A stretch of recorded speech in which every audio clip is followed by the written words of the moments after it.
I will also say, while we're waiting, we have received a good bit of written testimony that the committee members have received. They've got the opportunity to read over that, and will do so if they have not done so already. Ma'am, what's your name? Elizabeth Prout. Come on up.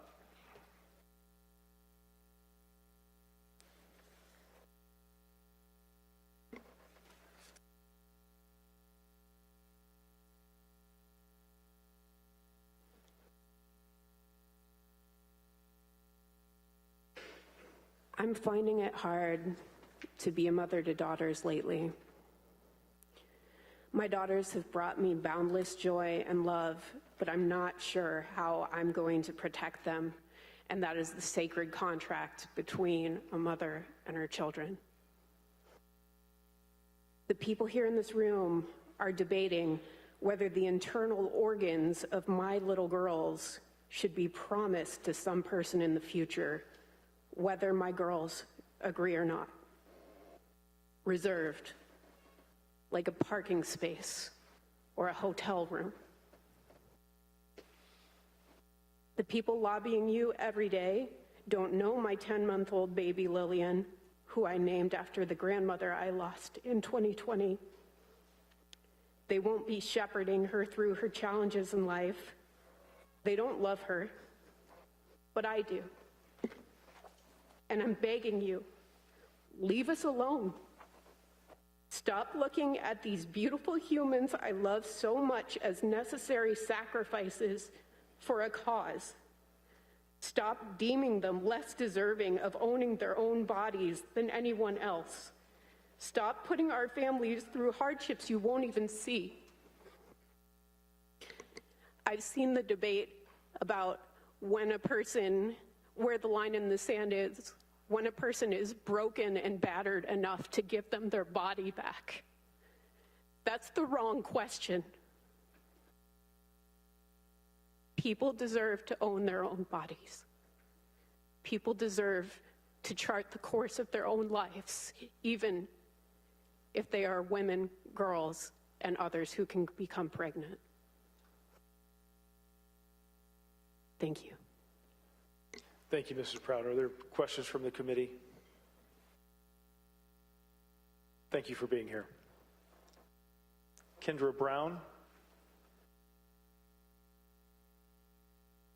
Is Kendra Brown here?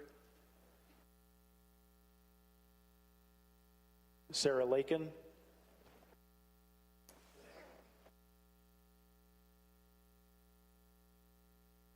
Go ahead, Ms. Lakin. Thank you. Okay, thank you. Mr. Chairman and committee members, my name is Sarah and I'm from the West Side. I am in opposition of opposing this bill. I want to share my abortion story. In 2009, I was a 26-year-old single mom of a beautiful 3-year-old daughter. We lived in a small one-bedroom apartment. I had a good job, working 40 hours, but could barely make ends meet. I was not receiving child support. I was on government assistance. We were on food stamps and also on child care vouchers. And I also want to stress during this time that I was taking birth control. I was on the pill. I was in no way, shape of wanting to get pregnant. So that's why my doctor and I decided it was the best course of action to be on the pill. I was not in a romantic relationship at the time. However, I was seeing a guy. We had sex once. This relationship didn't last, and eventually we parted ways. But a few weeks later, I became severely nauseous, and nothing seemed to help. Then fear came over me when a coworker of mine said, "Hey, you might be pregnant." But I told her, "No, I can't be. I'm on the pill. It can't happen." But sure enough, I took a test, and it came back positive. Without any hesitation, I knew I could not bring a baby into this world. I was barely hanging on mentally and spiritually. With my daughter, I had developed severe postpartum depression, which I became hospitalized for. Financially, I was living paycheck to paycheck, and I knew I could not afford another mouth to feed. I had no family or friends to support me, So long story short, the only option I had was an abortion. I chose to have an abortion. I called the clinic and scheduled my appointment. It would take 2 appointments for the abortion. The first one, the pregnancy would have to be confirmed with an ultrasound and heartbeat. Luckily, it was only 6 weeks. They could not find the heartbeat. I had to wait 2 more days for the actual procedure. But it was over, and I chose again to have that abortion. That was 13 years ago. I think about the abortion often, but I have no regrets because it was my choice. Today I'm 39 years old and a stay-at-home mom. I have 3 amazing kids. I'm a loving mom to them all 3. I'm in a great relationship and have a loving and supporting husband. Again, I have no regrets with my choice that I made 13 years ago. Mr. Councilman and the committee members, I urge you to please say no on this bill. It is a woman's choice to have what should happen to her body and her future. Do not let this bill move forward to push a woman, force her into a pregnancy when she knows deep down in her heart she is not ready to do so. It is a woman's body, and she has the right to choose. Thank you for your time. Thank you, Ms. Lakin. Questions from the committee? Okay, thank you so much. Thank you. Elizabeth Eglin. After that will be Claire Stevens, Kathy Umbarger, Tracy Betts, and Cassie White. That's Claire Stevens, Kathy Umbarger, Tracy Betts, and Cassie White. Doctor, go ahead. Hi, I'm Dr. Elizabeth Eglin. Chairman Bray, members of the committee, I very much appreciate being able to share my perspective with you as an individual physician with both professional and personal experience with reproductive health care, intimate partner violence, and sexual assault.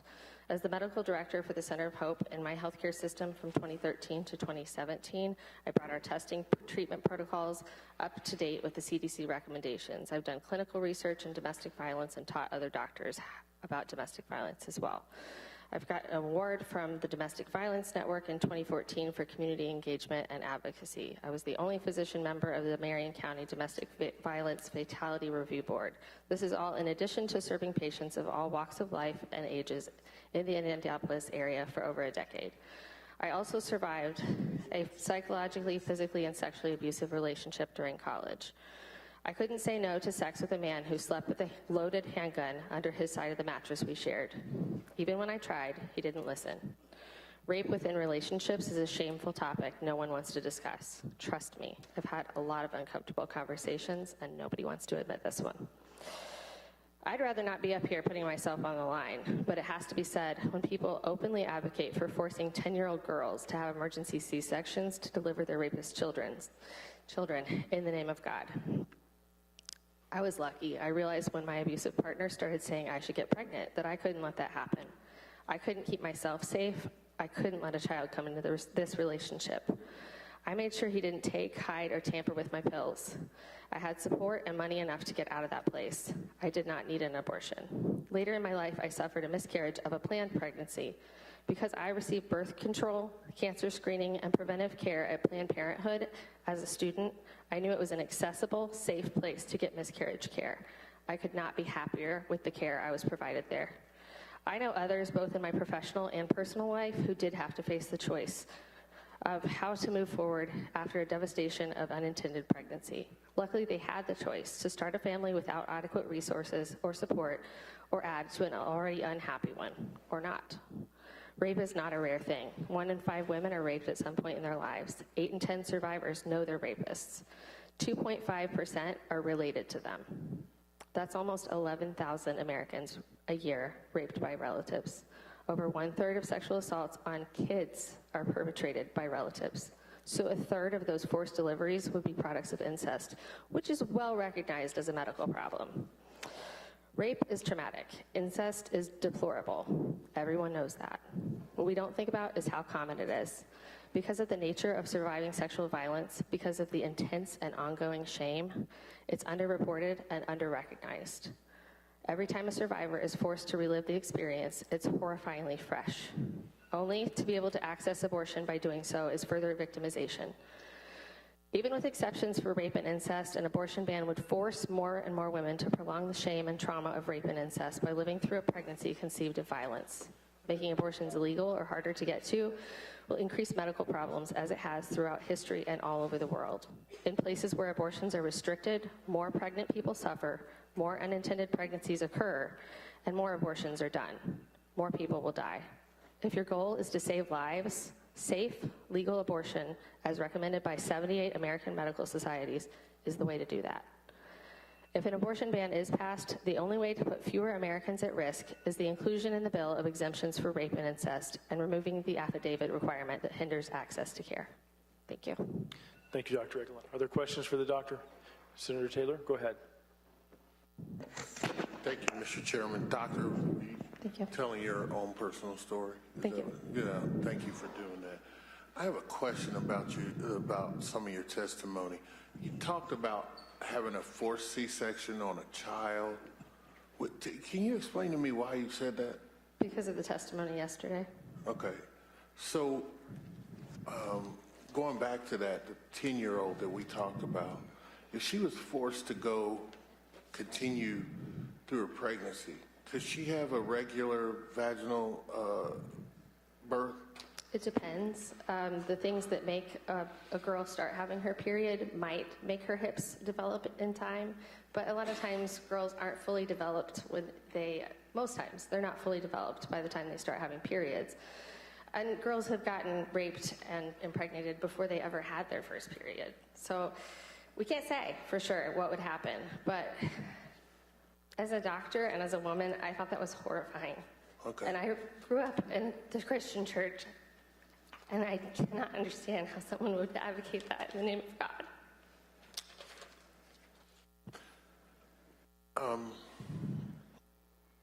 No, it's a difficult topic. It's very difficult for me too. But there are limitations that we may be discussing later on, and one of them would be that after 8 weeks, if you're, let's say you're 16 years old, and after 8 weeks, you were not able to have access to an abortion. And as you know, I don't know if you know the law, you have to be over 16 to consent to sexual intercourse in Indiana. Yes, I do. Okay, so I want to talk about the under 16-year-olds. In your practice, when do young girls actually come forward with their, on average? I mean, I'm not trying to tie you down to a Not number. right away is the answer. So what not right away would be after 8 weeks? Yeah, it could be. What about 12? Yeah. So in that scenario, if you've got a child younger than 16 who is the victim of a rape, and it's 12 weeks, and they can't get terminate the pregnancy, what's the option? The government is forcing them to have a child. Okay, and they are a child, right? Even by our own definition, haven't been able to consent to sex because they're under 16. Yes. Right. Okay. So now we've just so I understand from a medical process, what would you do currently? I'm not talking about after this, whatever bill we pass, but what would you do in that situation currently, under the current law? Where a person under 16 is raped and pregnant and came after this, well, now it's 20 weeks. Yeah, I know. So currently, I would recommend they go see someone who can provide abortion care if that's what they want. Okay. It's never anything we would force on anyone. We Right. ask people what they want. You ask them what they want. Absolutely. Do you talk to their parents about it? If they're After 16, Under if they would 16, want. under 16. Under 16, I try to have adolescents in the room by themselves and talk to them first, and then see how much they're willing to talk to their parents about. A lot of times the parents are part of the problem with Okay. adolescents who are abused. All right. I know these are difficult questions, but I'm just trying to come up with somewhere, as one of my colleagues said, somewhere to thread the needle here, because I think we're going to have some time limits Yes. on when these women can make their choice. So I appreciate your testimony. Thank you. And medicine isn't straightforward either. No, I know.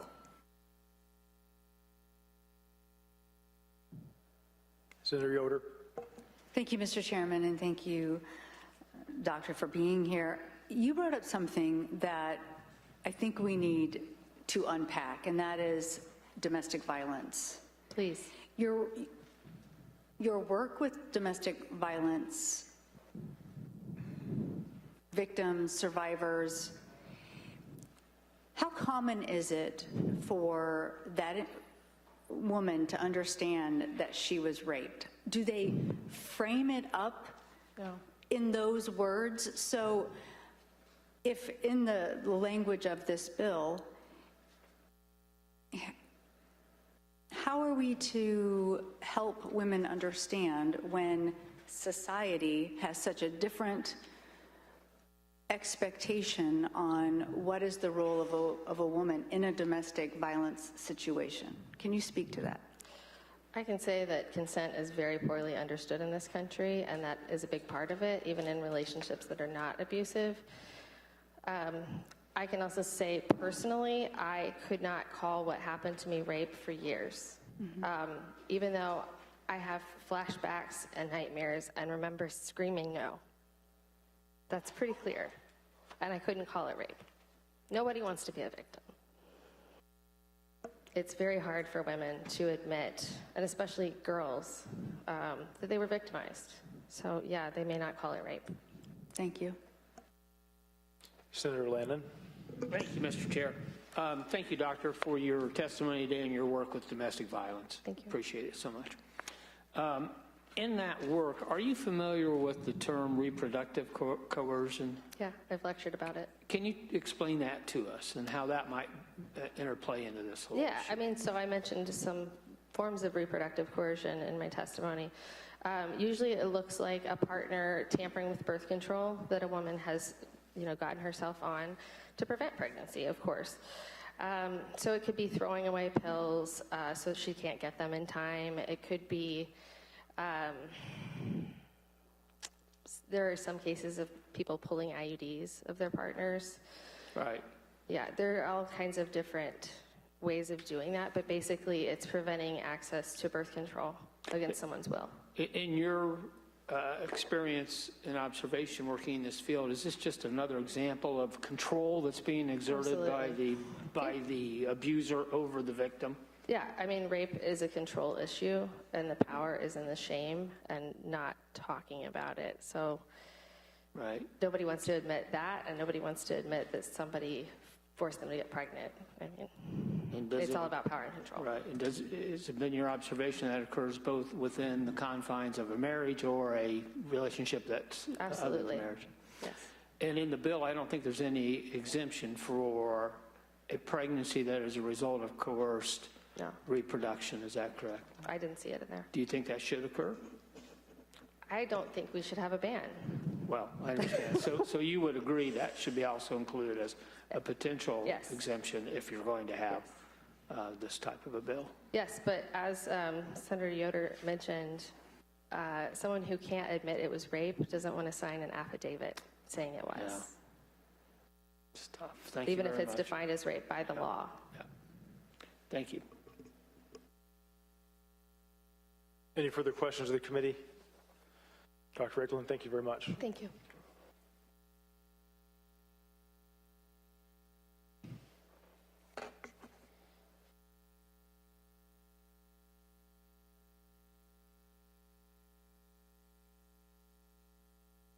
Kathy Umbarger is next on the list.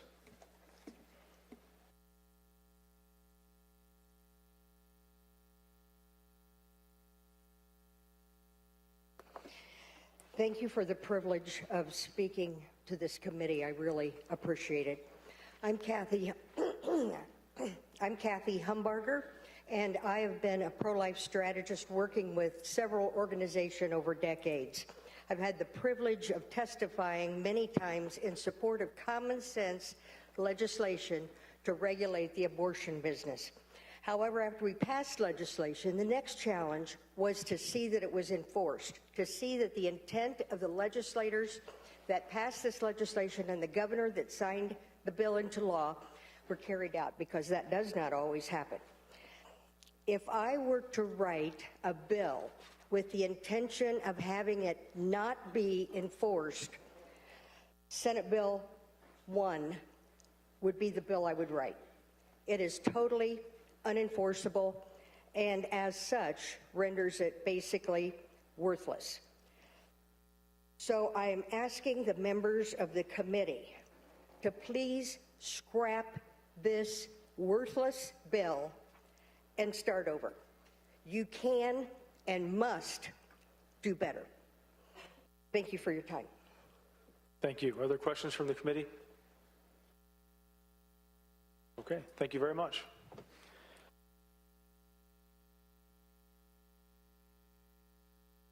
Next is Cassie White, and after that we will have Tracy Betts, Christine Hunsley, Haley Sanford, and Mary Brewer. That's Tracy Betts, Christine Hunsley, Haley Sanford, Mary Brewer. Is Cassie here? I don't see Cassie. Ma'am, what's your name? Tracy Betts, come on up.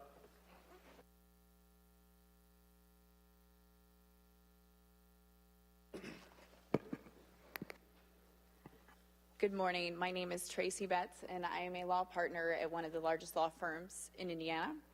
And I'm a lifelong Hoosier. I was born and raised in South Bend. I grew up there. My dad owned a Dairy Queen, and I started working for him at 14. So I feel like I've been in business my whole life. And I've been a lawyer now for nearly 19 years. I went to college. I was the first person in my family to graduate, then first person in my family to graduate from law school. And I am heavily involved in the Indianapolis business community. I serve on several boards. I was the former chair of Child Advocates and several other different organizations. And I currently also serve on the Public Defender Commission. I'm here today representing thousands of Hoosiers in the business community and in Indiana universities, Hoosiers that believe that a ban on reproductive rights is wrong for Indiana. There are thousands and counting of individuals who have signed an open letter that has been sent to the entire General Assembly, and it shows the signatures of those who have signed, and those names continue to be signed online at www.protectinghoosierliberty.com. You can see their names, and in many cases their employers and their universities. This is a bipartisan effort. This was not a political effort. These names come from all different parts of this state. They come from all different industries and sectors in this state. They come from university students. They come from business people. They come from men and women. They come from retired individuals. They come from our future leaders. We have had Republicans reach out to us to ask us if it was for them, and it is for everyone. And you will see their names on our list. And again, that list is growing. And it is important to note that there are many future leaders that are signing this letter. And it's very critical because we know in this time period that we are living, we're living in a world where people can work and live in separate places. And I am a recruiter at my law firm, and I hear this very heavily from the people who are coming out. When I interviewed at a law firm, I did not ask, what type of personal life will I get to have? What are your causes? I said, will you hire me? I will work hard. Nowadays, it is different. They need to know their employers support them. They want to live in an environment where they are backed. They want a government that protects their rights, not diminishes them. 30 seconds. Indiana has had incredible success attracting people to come here by saying, this is a good environment for you to live in. We have a good cost of living. Come be with us. But that will change, and we fully expect that people will leave. I am a multi-state law firm. We have already seen that because we have other options where people can live and work. Where the state lands on this issue will be a relevant factor where people learn or want to grow and build their families. We know that in this state, more women than men attend college. We know that more women than men are graduating from universities. We know that more women than men are graduating from law schools and med schools. We want them to be here with us. Thank you. Thank you very much. Are there questions from the committee? Senator Taylor. Thank you. Thank you, Ms. Betts, for your testimony. What I hear you saying in a nutshell is this is not something that you believe Hoosiers want. That's absolutely right. We have talked to so many, and we have focused on the business community, going out there and finding where do you want to live and grow, and they do not want to live in a state where they are told how they should handle their health care, their private health care decisions. Yeah, and kind of along those lines, so you believe, and the people you've talked to believe, that if we pass this legislation, there will be people who will not live or want to raise a family in a state that restricts these rights for women. We absolutely know that. In fact, one of the driving forces of people signing our letters were people telling us that their college-age children have already told them they do not want to come home to Indiana to live and raise families. We've heard that from a lot of people. Okay, thank you. Senator Yoder. Thank you so much, Mr. Chairman, and thank you for your testimony. My question is to follow Senator Taylor's question, but really, our colleges and universities being able to keep our students here. We've already seen a drop in higher education in Indiana, and now parents and individuals are asking, what are my rights in this state? Will you be protecting my daughter so she can make the decision that's right for her? So what I'm hearing you say is parents and individuals are asking different kinds of questions, not just what's the reputation of the college or university, but will my daughter have personal autonomy, be respected, be able to have a choice and access abortion care should she need it in that state? Is that what I'm hearing you say with colleges and universities in Indiana having a concern? That's absolutely right. When we're talking to people about our letter, which has been a grassroots effort, we are hearing that people are saying Indiana has a chance to set itself apart from the other states that are doing this in this area. And we have seen Indiana fall before on mistakes that were embarrassing when we weren't making decisions that computed with people's personal autonomy. And they do not want to see that again. They absolutely do not want to see that again. And because Indiana has this chance to do better, they are hoping that they will take that chance and do something that protects autonomy. Because really the bottom line is the question, will you respect me or will you respect my daughter enough to respect whatever choice if she would find herself in that situation? Because I can look at other states that would respect her or recognize her own bodily autonomy, or she herself could make that decision herself. And I guess you could make that connection why people would choose to call Indiana home or move to Indiana. People can pretty much work from wherever, and if that is a question that individuals are asking now, that should very much inform how we proceed. So whether it's where do I want to live or where do I want to study, those are two really important questions. I really appreciate your testimony. I haven't actually gotten that list or the letter, so I'm not sure if it came to my email. We'll be sure you did. Okay. I'm sorry about that. We'll Thank make sure you. you do. Thank you. Senator Landon. Mr. Chair, thank you for your testimony, Tracy. And I'm interested in your comment about, following up on what Senator Yoder was talking about, it impeding our economic development, in essence, for the state of Indiana. And because I've heard this comment about people saying, you know, I don't want to go to a state which adopts policies such as what you're looking at here in the state of Indiana. And I have found, and I'm just going to guess here, based upon you saying you've been an attorney for 19 years or so, you're probably in your early 40s, is that correct? I am 42. Okay. Not afraid to say it. You're a professional and you're talented. And it seems to me what I'm hearing folks say of that age many times, and I know we can't make a blanket statement here, But I think it's fair to say that the thought, and you can either tell me if you agree or disagree with me in here, is that it looks like Indiana and these other states, but Indiana is trying to turn the clock back 50 years. And is that because that's in fact exactly what we will be doing if we pass this type of legislation? Yes, it does very much feel like that for many people, but I can also tell you that this is a matter of access to health care. And so it's not just a matter of personal autonomy, it's about being in a state that people can actually have good, high-quality health care, and that is very hard in situations where health care is being limited by your government. People need full options to health care. I myself had a very life-threatening pregnancy. I almost died multiple times during it. I would be very afraid to have had that life-threatening pregnancy in a state that doesn't recognize me as a full, independent, autonomous person. That child has lived, and I am so thankful we were both okay. But it was also a very terrifying time. I cannot imagine going through that under these circumstances. Senator Bassler. Thank you for your testimony today. We appreciate you being here. When you think about the continuum from conception to, say, the day after a baby is born, is there anywhere along that continuum that you think abortion should be prohibited? So I'm here speaking for a multitude of individuals who have signed a letter, and our letter does not take a position on that because it would be unfair for me to do that. I'm one person, and I don't want to be unfair to the people who signed my letter. What our letter says is a ban on reproductive rights is wrong, and that is what this bill is. This bill is a ban on reproductive rights.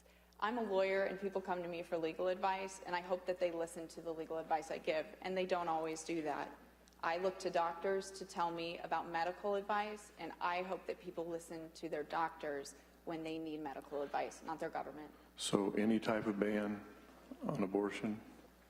Indiana already has laws in place, and again, my job here isn't to say whether the law that's currently in place is the right one. But what we are saying is this bill and a ban on reproductive rights that stops people from being able to get the health care that they need, that's wrong. Thank you for your time. Thank you. Thank you very much. Thank you. Cassie White. Is Cassie White down here now? Don't see her. Christine Hunsley is the next to testify. After that, it'll be Haley Sanford, Mary Brewer, and then Lakimba Desadier. Go ahead, please. Thank you. Members of the committee, I will be as harsh as truth and uncompromising as justice. William Lloyd Garrison. Because the sentence against an evil deed is not executed speedily, the heart of the children of man is set to do evil. Ecclesiastes 8:11. I start with scripture because both the U.S. and Indiana Constitution declare Almighty God to be the giver of rights and civil government the securer of those rights for us and our posterity before we are even conceived. I was going to expound on how insulting it is that women are considered too weak or stupid to be accountable for their actions. Instead, I'll address the penalties or lack thereof for the paid assassins, the serial killers with one name, Ulrich George Klopfer, one of America's most prolific killers with a collection of trophies that make Ted Bundy and Jeffrey Dahmer look like children with butterfly collections. Perpetrated much of his bloody rampage right here in Indiana with impunity. According to Indiana's own final report on investigation, Dr. Klopfer performed tens of thousands of abortions over the course of 3 decades. A Post-Tribune article featured in the Chicago Tribune, October 25th, 2019, brings his death toll to at least 50,000.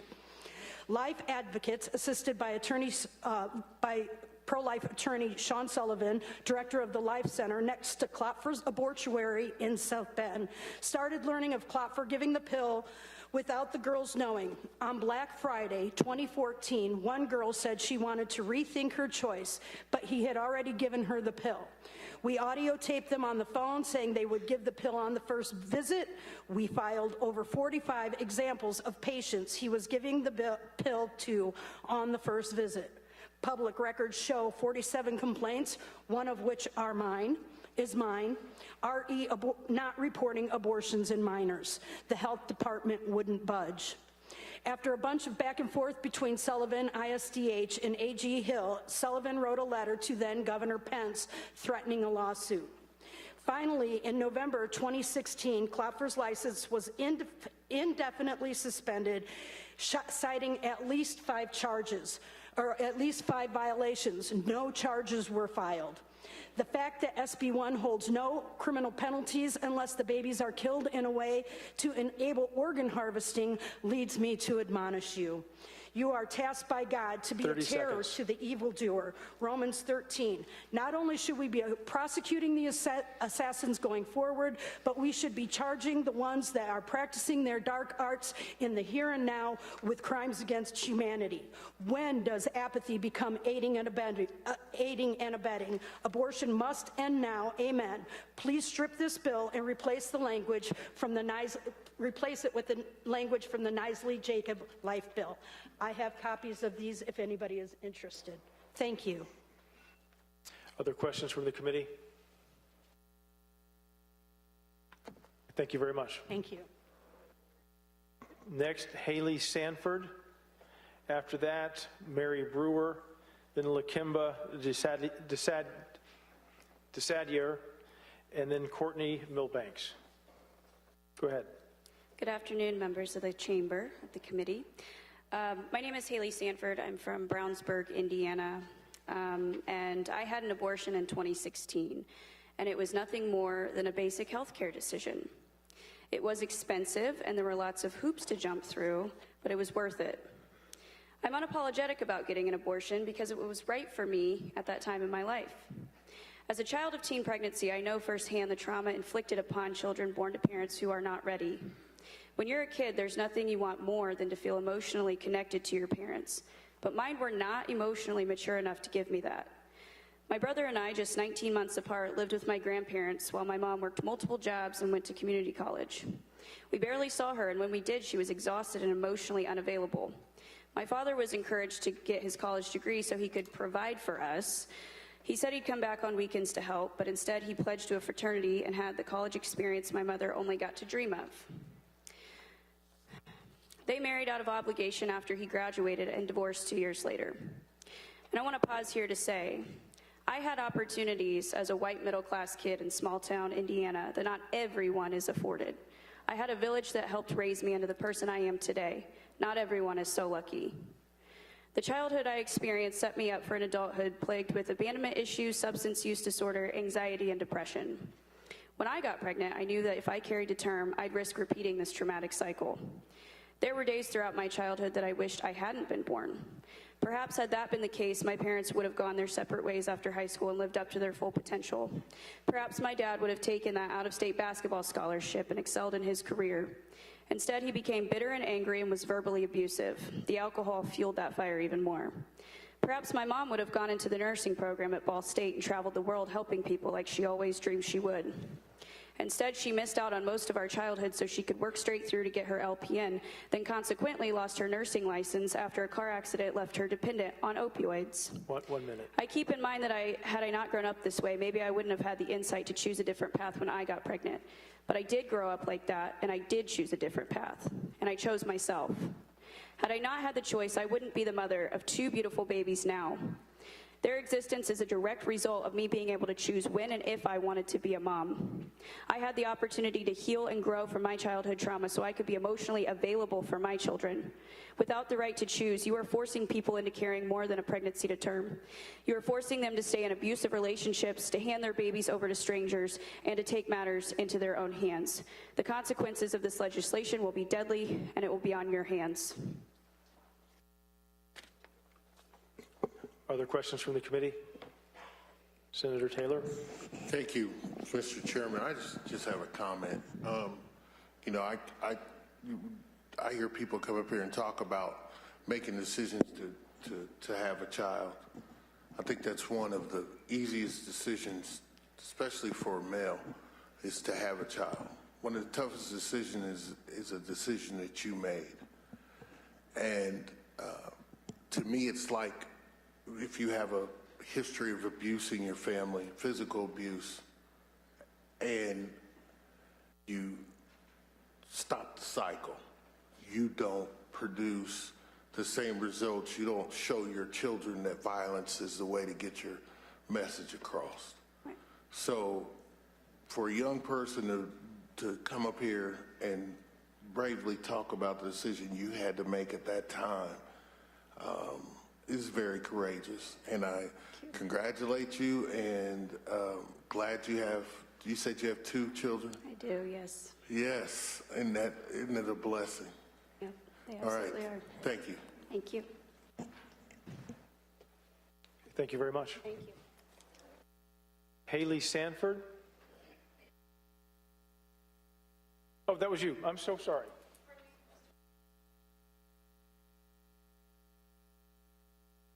Okay, just a moment. Let me keep my list in shape.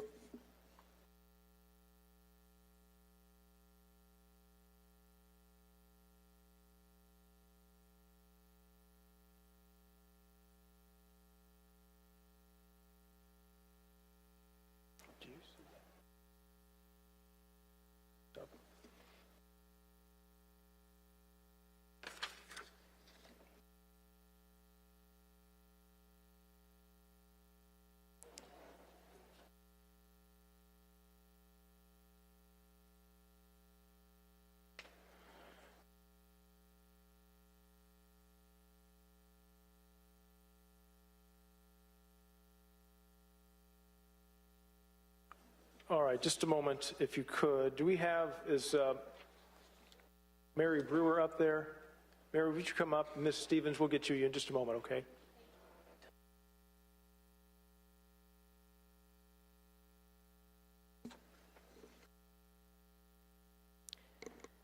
Hello, this testimony concerns SB 1 of the special session. I recommend it be withdrawn as it has too many flaws to move forward. Please substitute a bill that completely bans abortion without exception. A complete ban on abortion is something that generates much discussion, as the details are critical. In order to understand some of these medical details, I consulted a physician from Warsaw, Indiana, Dr. Christopher McGarrah. While patient care duties have kept him from testifying at the hearing, he documented some salient points for consideration by this committee and General Assembly as a whole. Life begins at conception, ends at natural death. Abortion and euthanasia are physical and physician-assisted suicide are not allowed by the Hippocratic Oath and ought not to be allowed in the state of Indiana. When confronted with the scenario of a complete ban on abortion, many Hoosiers raised the question about cases where the life of the mother is in mortal danger. Dr. McGarrah proposes a discussion to work through this seeming dilemma. Abortion has, as its primary goal, the killing of an innocent baby. It deserves to be prohibited. On the contrary, a fetal maternal separation operation has as its primary goal the saving of 2 lives, the mother and the baby. This delicate surgical procedure ought to be condoned where appropriate. Our current medical technology is wonderfully advanced. Sadly, it's not as a state of sophistication where all separated babies will survive. Medical technology is not static. It progresses at a rapid pace. Someday there will be a microsurgical technique and an artificial uterus to support all babies separated from their mothers prior to birth. But until that time arrives, physicians must try with available technology.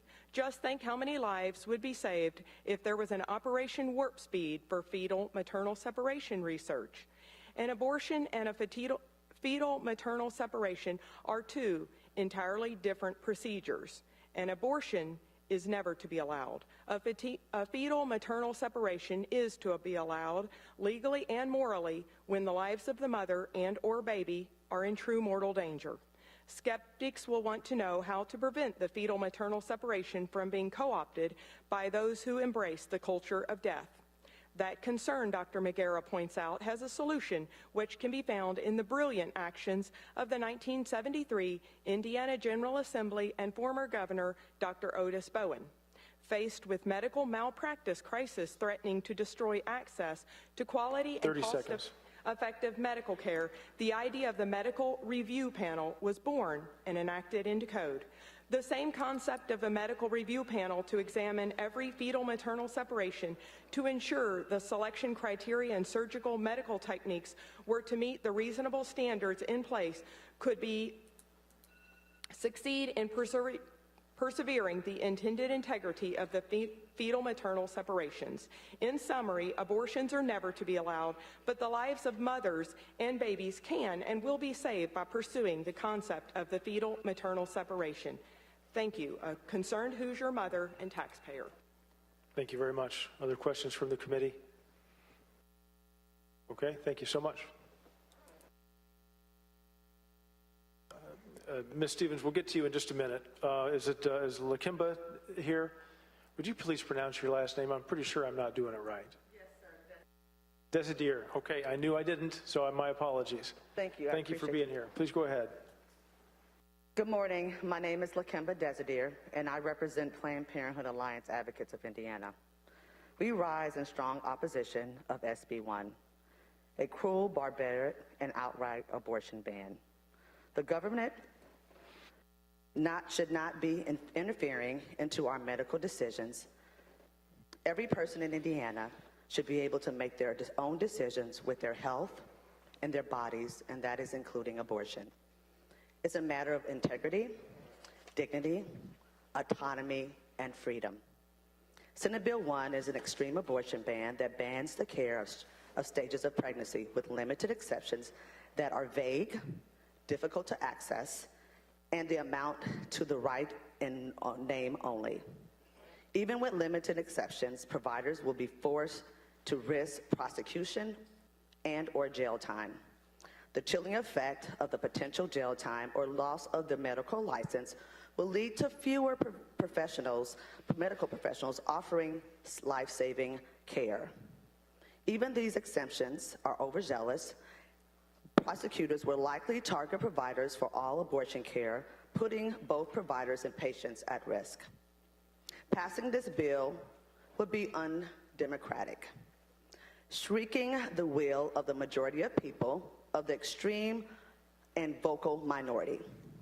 A poll that was conducted in Indiana just a few weeks ago showed that nearly 3 out of 4 voters say people should have access to all reproductive health care, including abortion. And that is 84% of Indiana's voters. And they want lawmakers to focus on addressing state economic conditions rather than passing new laws to ban abortion. I must say, this is including 70% of Republicans. So the question is, why are we here? We certainly aren't here to make pregnant people's health better.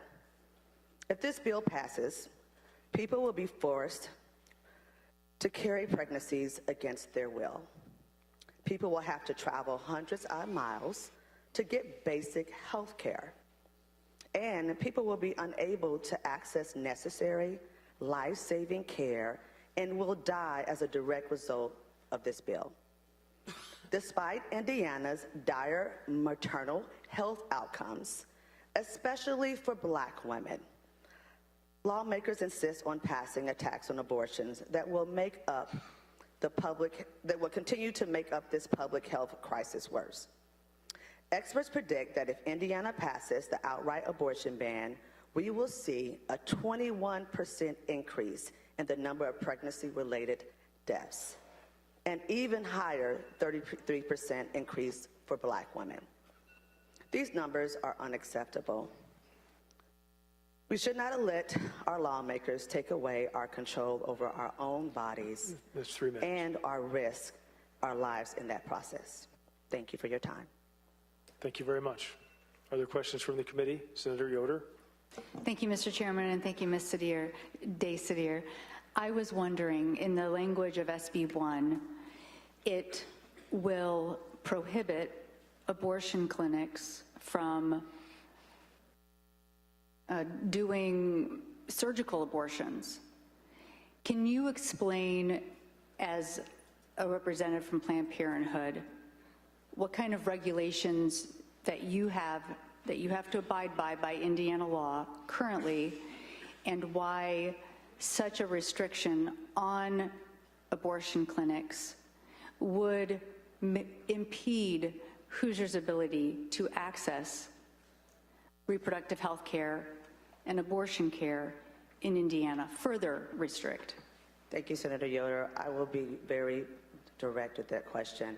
Indiana already ranks number 2 with restrictions with regards to abortion care under Louisiana. So we're already at the top when it comes to restrictions. And as I mentioned before, any additional would just be causing a rise in deaths when it comes to any personal beliefs with regards to health. Thank you. Senator Taylor? Thank you. A couple questions. Ms. Dixon here.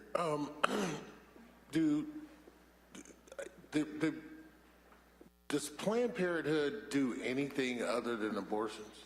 Yes, sir. We are a health care provider. And so what kind of services do you provide at your clinic? We do pap smears, we do mammograms, anything. We also provide gender affirming care. So we are a complete health care provider for our services, with our services in our clinics.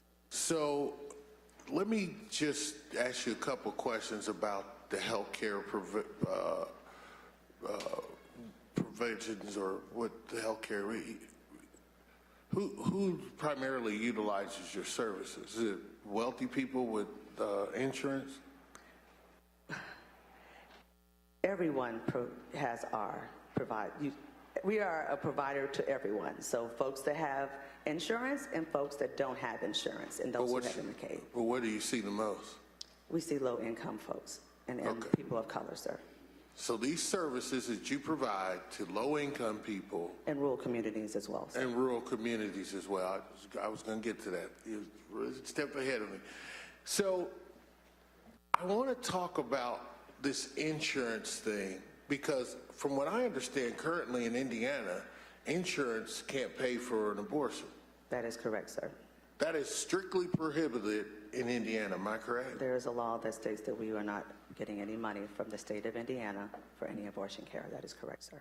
So it kind of intrigues me that we're here as a state even talking about this issue, because as you stated, we already have, how many times do you have to come to the clinic before you can get an abortion? You'll have to come in first for an ultrasound, and then you'll have to come back after that. So it could be 48 to 72 hours. So you're making at least 2 visits. And so on that first visit, what do they have to tell you according to Indiana law? They'll also have to provide the ultrasound to the patient for them to come back to make a decision that they want to continue to have the choice of having an abortion.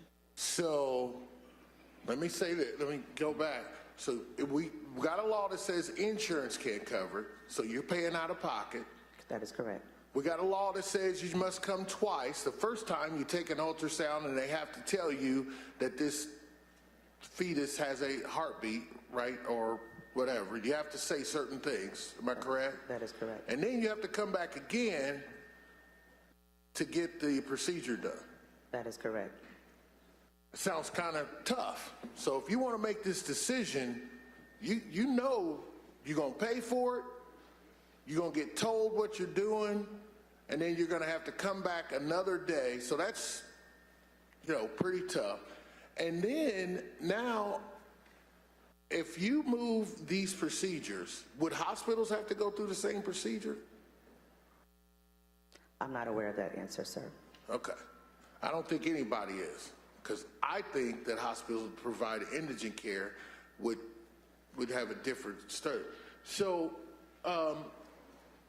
you provide birth control at your Planned Parenthood? Yes, we do, sir. Do you provide IUDs? Yes, we do, sir. Do you provide condoms? Yes, we do, sir. That's part of, do you provide sex education to teens? Absolutely, sir, yes. So it seems like you're doing a lot to prevent unwanted pregnancies. We are doing a lot to make sure we educate folks our constituents to make sure that they have all the options to decide what their choice will be. Right. And then if they decide to pay for it and go through this onerous process, then and only then do you provide the procedure at your Planned Parenthood. That is correct. And we try to provide resources, not just the information, but finance if we can. Thank you. Thank you. Senator Bassler. Yeah, just real quickly, thank you for your testimony today. And it's really the same question I had a few minutes ago. When you look at the continuum from the date of conception, let's say, till the day after delivery, what is your opinion or your organization's opinion? Should abortion be prohibited at any point on that continuum? We believe that every individual has the choice to decide when they should have an abortion, if or when they have an abortion. Even up till the date of delivery? We believe that each person has the option and choice to decide, and that is a medical professional, but that's between the individual and their doctor to have that answer. Very good, thank you. Thank you. Thank you very much. Thank you. Next witness, Claire Stevens. After that, it will be Courtney Milbank, and then Carrie Bennett, and then Isabella Zollner. So Claire Stevens now, Courtney Milbank, Carrie Bennett, Isabella Zollner. Ms. Stevens, go ahead. Thank you, Chairman Bray and members of the committee, for allowing me to share my story. My name is Claire Stevens. I am testifying in opposition of Senate Bill 1. In October 1997, at 16 weeks gestation, my parents discovered they were to have twins. These twins were diagnosed with TTTS, or twin-to-twin transfusion syndrome, at McGee Women's Research Hospital in Pittsburgh, Pennsylvania. TTTS is a condition of the placenta in which common blood vessels cause one twin, the donor, to be starved of nutrients, and the other twin, the recipient, to have way too much. These twins, my sister Maggie and I, were given a less than 20% chance of survival, likely with severe handicaps or birth defects, fatal fetal anomalies. After receiving this news, the maternal fetal medicine team of doctors sat down with my parents and laid out several options. By far, their number one option was termination, aborting us. Second was selective reduction, choosing to kill either me, the donor twin, or Maggie, the recipient. The team's last resort was a surgery they deemed too high risk and was not offered by McGee Women's. It was a laser surgery, a life-saving surgery pioneered by a surgeon named Dr. D'Elia in Chicago. After my parents researched TTTS and this surgery on their own, it was the only option that made sense. They brought it back to the team at McGee, who mocked them for researching themselves and called them crazy for trusting Dr. D'Elia. Again and again, the doctors pushed and pressured our parents to abort us. 3 times a week, Mom went in for an ultrasound, and 3 times a week, these doctors would emphasize that it's not too late to terminate the pregnancy. It's not too late. Even after having had the life-saving surgery at 21 weeks, even after my parents repeatedly said it's not an option, still the team pushed for abortion. Sitting in the waiting room, Mom would listen to the technicians argue about who would have to take care of her. Every visit was so defeating because my parents knew the doctors were against them. They were scared, but they were stuck because they needed these doctors to deliver their babies. No other hospital in the area was equipped to work with such a high-risk pregnancy.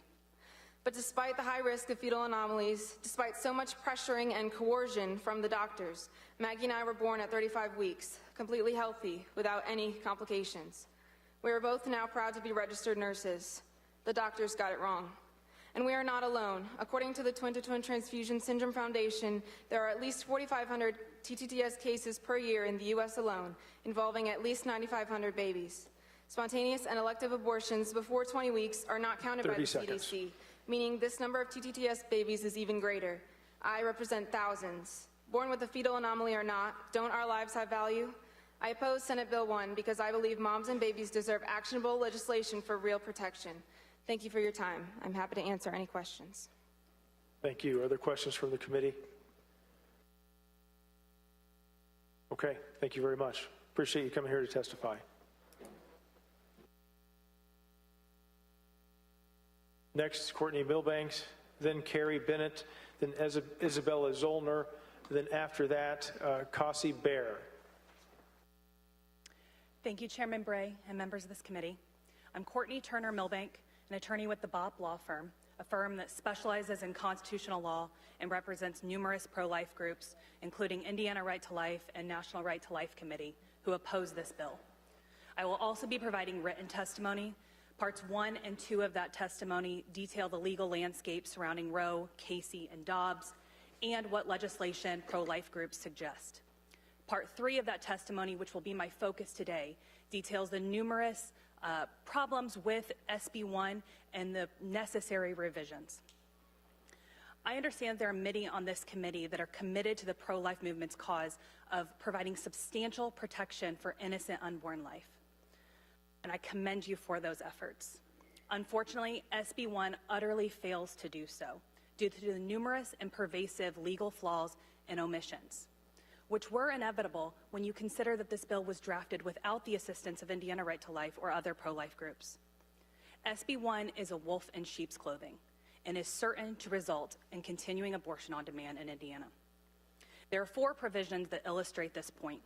First, there are no criminal penalties except for D&E abortions, partial birth abortions, and those done without the consent of the woman.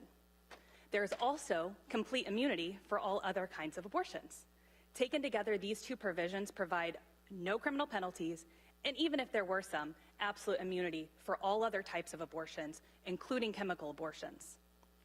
Second, SB 1 eliminates from the consent requirement that a woman's consent be given if her life is in danger. In practice, this means that a doctor could abort a woman's baby without her consent or even over her objection. Third, the combination of a few sections makes clear that SB 1 expects abortion clinics to flourish in Indiana when it suggests that you are to impose licensing requirements for both existing and future facilities. If abortions were truly limited to the exceptions outlined in SB 1, they would be rare and only done by mainstream hospitals and mainstream physicians in hospital settings. There would not be the necessary framework to sustain a necessary framework for licensing of abortion facilities. Lastly, SB 1 turns a blind eye to the biggest enforcement problem on pro-life laws: prosecutors refusing to enforce them, as Marion County's prosecutors already confirmed he will do. Unfortunately, despite this well-known problem, SB 1 does nothing. Our specific recommendations and necessary revisions are contained in Part 3 of my written testimony, which I will provide. In sum, 15 seconds. IRTL opposes SB 1 and urges the Senate to pass truly pro-life legislation. Thank you, and I welcome any questions. Thank you very much. Are there questions from the committee? Senator Taylor. Thank you, Mr. Chairman. For good testimony. I'm scared to say this, but I think we agree on something. I thought it was interesting that a doctor could provide an abortion over a woman. When your reading of that part of the bill says that the doctor does not need the consent of the mother to actually abort the child. Correct. Can you think of a scenario where that might happen? Let's say the woman's unconscious and the baby, she's bleeding out and should the doctor do it in that scenario? I think if that's the scenario that the Senate is considering, then that should be explicitly stated in the bill. It should not provide a blanket exception for any time a woman's life is in danger that they don't have to obtain the woman's consent.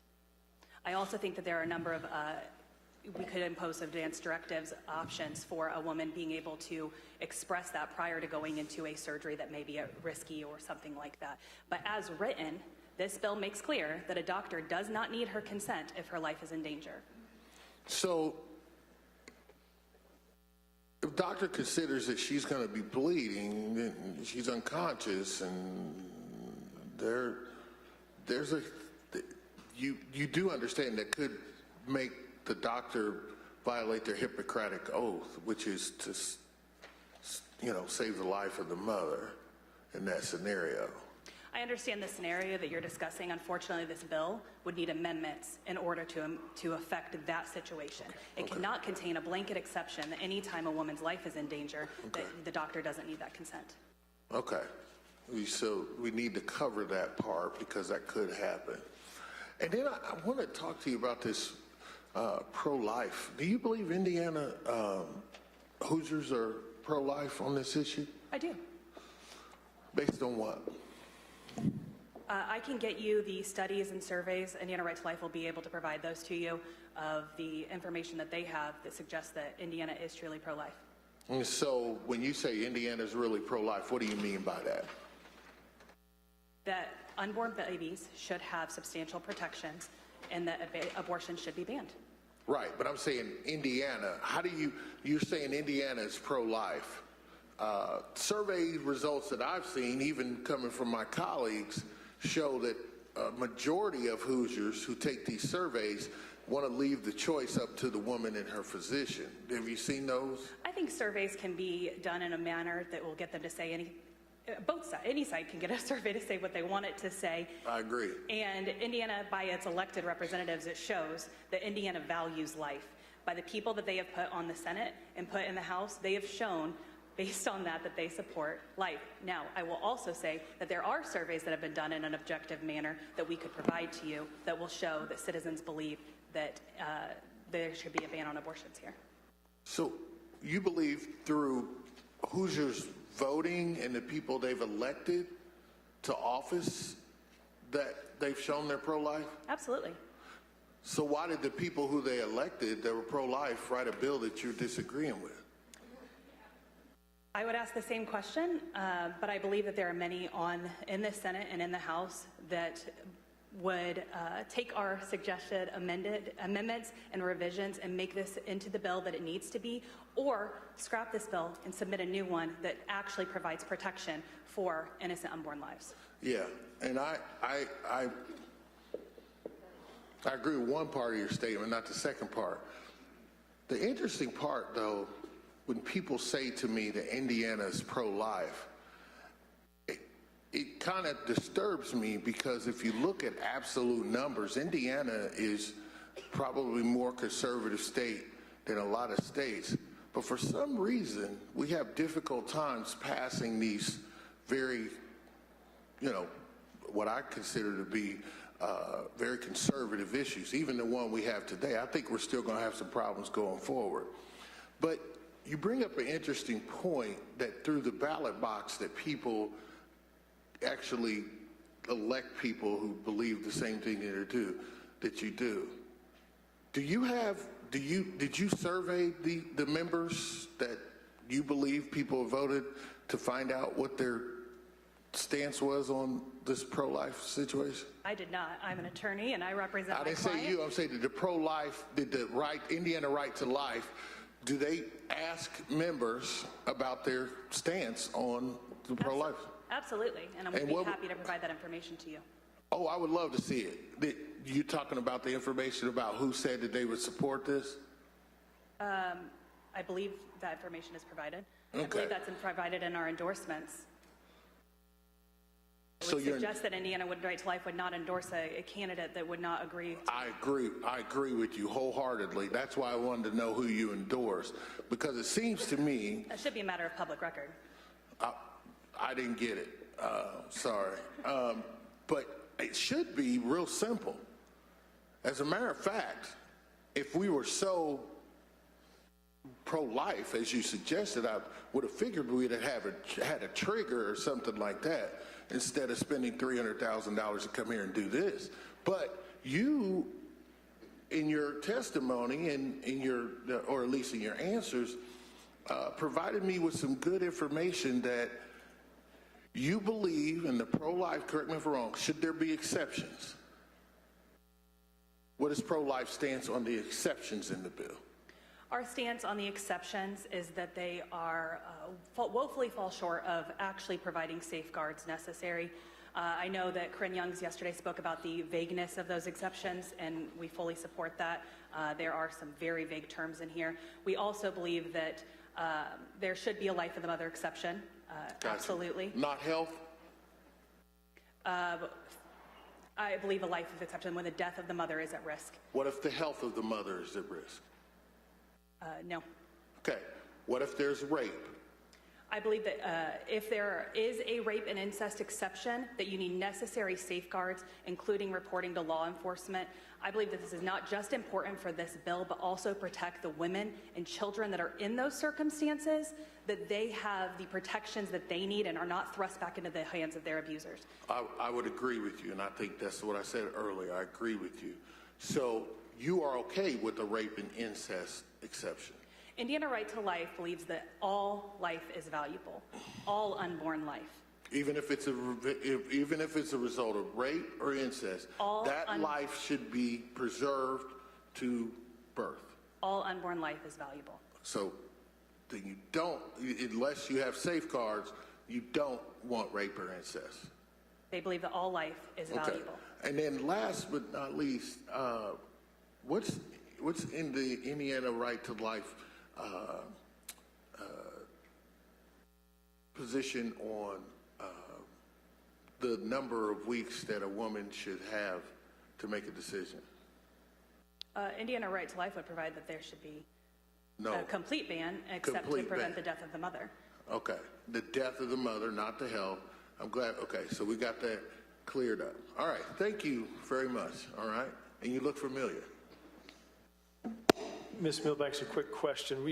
With regard to your statement about the bill not requiring the consent of a mother to have an abortion, that actually is in current law as well. Is that right? That is correct. And in fact, I think it reads, the woman submitting the abortion has filed her consent with the physician. However, if in the judgment of the physician the abortion is necessary to preserve the life of the woman, her consent is not required.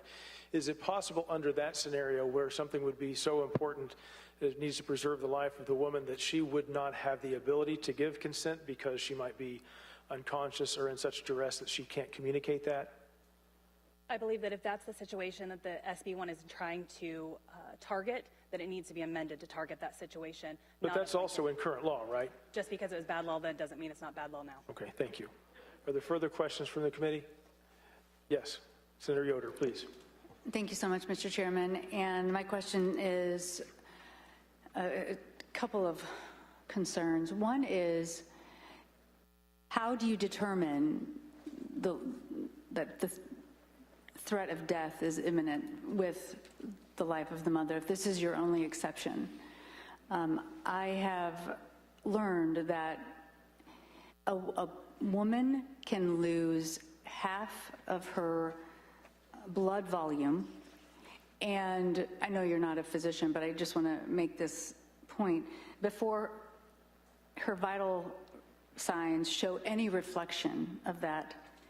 And by the time her vital signs do show and reflect her having lost half of her blood volume, it's too late. So at what point, if it's this life exception, which I heard wasn't very clear, even how you articulated it, what's the line for you? Like, how threatening is threatening enough? How sick is sick enough?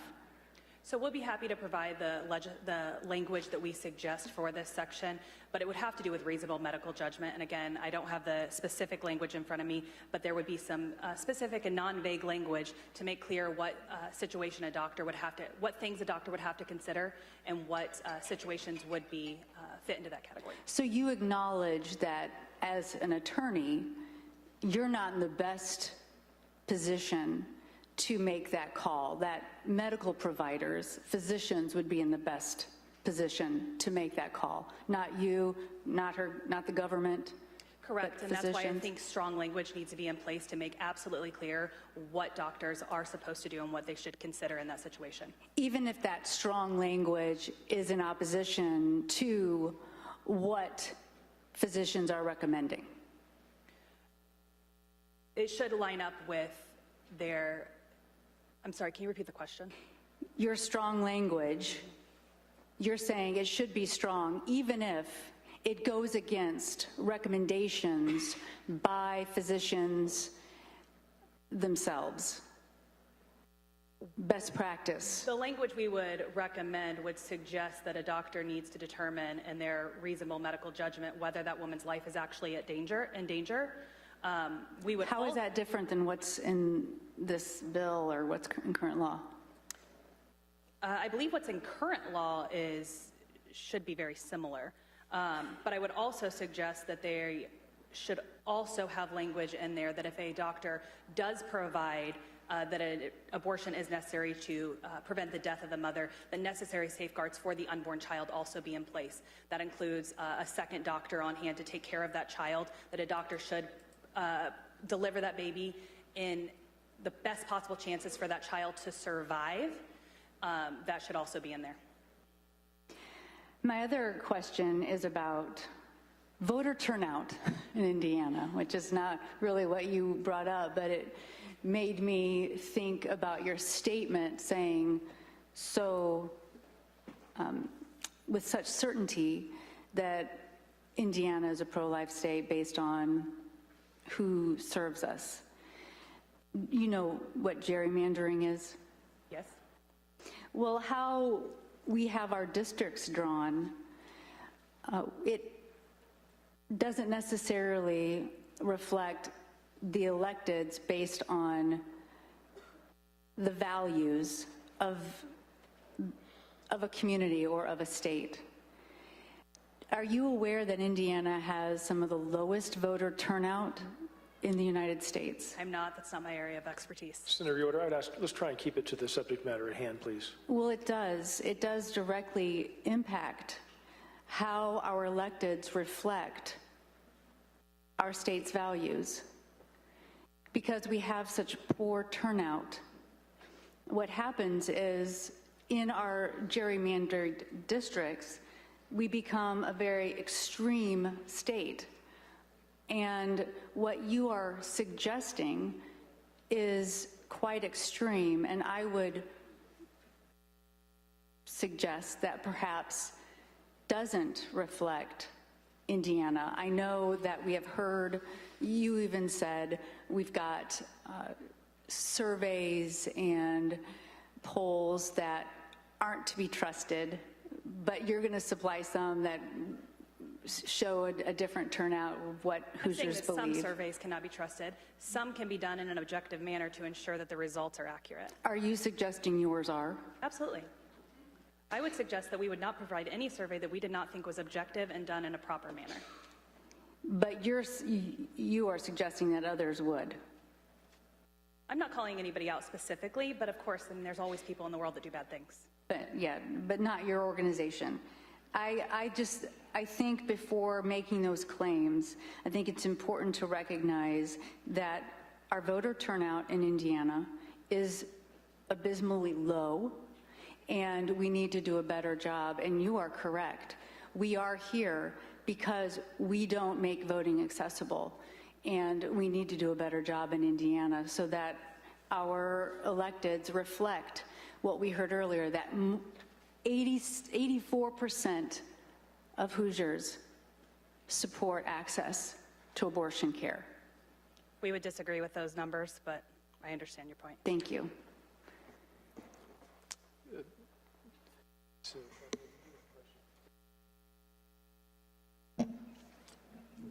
Yeah. Senator Charbonneau. Yeah. Thank you, Mr. Chairman. Just real quickly, thank you for being here and thank you for your testimony. As we all know, after a day and a part of a day in testimony, this is a very, very emotional and very polarizing issue, and we look for a way to find the proper place to land when we're working on a bill like this. If the options were something similar to what we have here versus nothing and coming back in January and taking a fresh look at this, where do you stand on that? I believe that if senators and House members would honor their commitment to what they have stated they will do, that we have what we can, the numbers and the people to pass truly pro-life legislation, and I would urge you to do that now. I'm sorry, I don't think I understood your answer. I believe it should be done now. I believe it should be done right, and that we could do it now as well. Okay, and right is according to Right to Life's view. I understand that. But there are other pretty diametrically opposed views. And if there's something in between there, are you going to be okay with that? I don't believe there is an in-between. I don't think there's any position in the middle that either side will be happy. Okay. I think that this Senate should pass truly pro-life legislation, and I believe that we've provided you the tools to do so. Thank you. Senator Glick.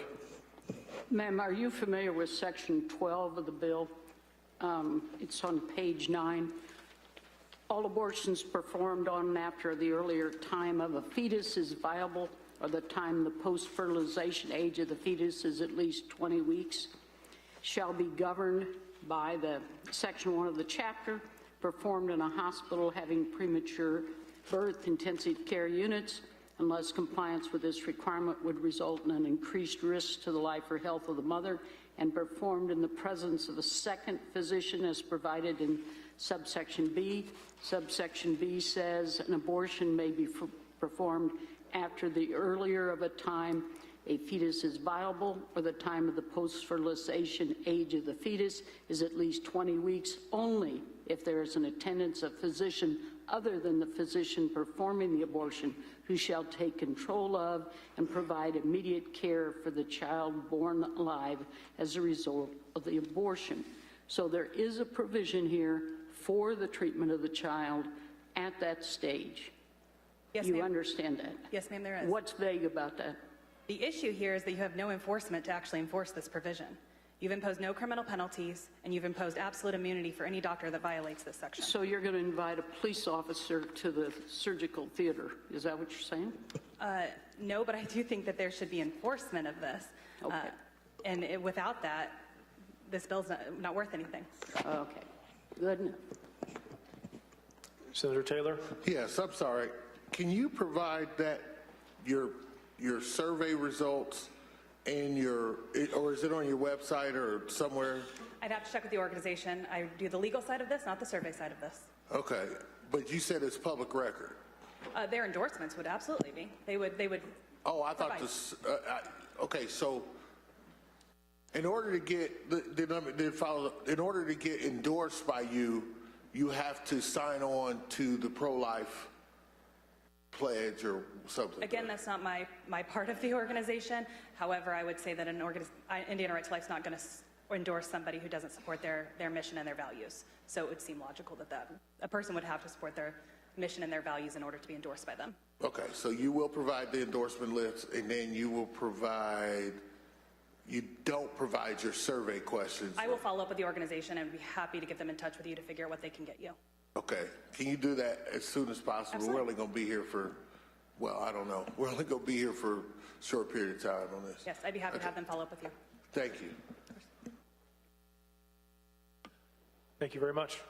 And Senator Bray, I also have my written testimony. How would you like me to? Provide that to Mr. Hooton over here. He can get that to us. I'll walk around. Thank you. Thank you. Thank you all for the opportunity. Next witness, Carrie Bennett. After that will be Isabella Zollner, and then Cassie Bear. After Cassie Bear will be Barry Atwell. Ms. Bennett, please go ahead. Thank you. Mr. Chairman, members of the committee, my name is Carrie Hyatt Bennett. I am the Chief Legal Counsel at the Indiana Coalition Against Domestic Violence. I'm an attorney and have been working to provide legal services to domestic violence survivors for almost 30 years. We oppose this bill simply because getting pregnant is not always a choice, but staying pregnant should be. The Indiana Coalition Against Domestic Violence cares about this issue because reproductive coercion is a form of intimate partner abuse. It's a form of intimate partner abuse recognized by the American College of Obstetricians and Gynecologists.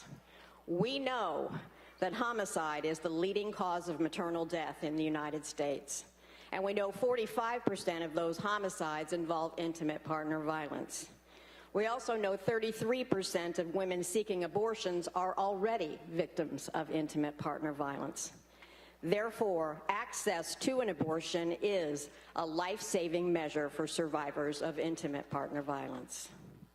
We know that in this state, where domestic violence homicides are up a staggering 181% in 18 months, and maternal and infant mortality are among the worst in this country already, this state wants to take that life-saving choice away from survivors.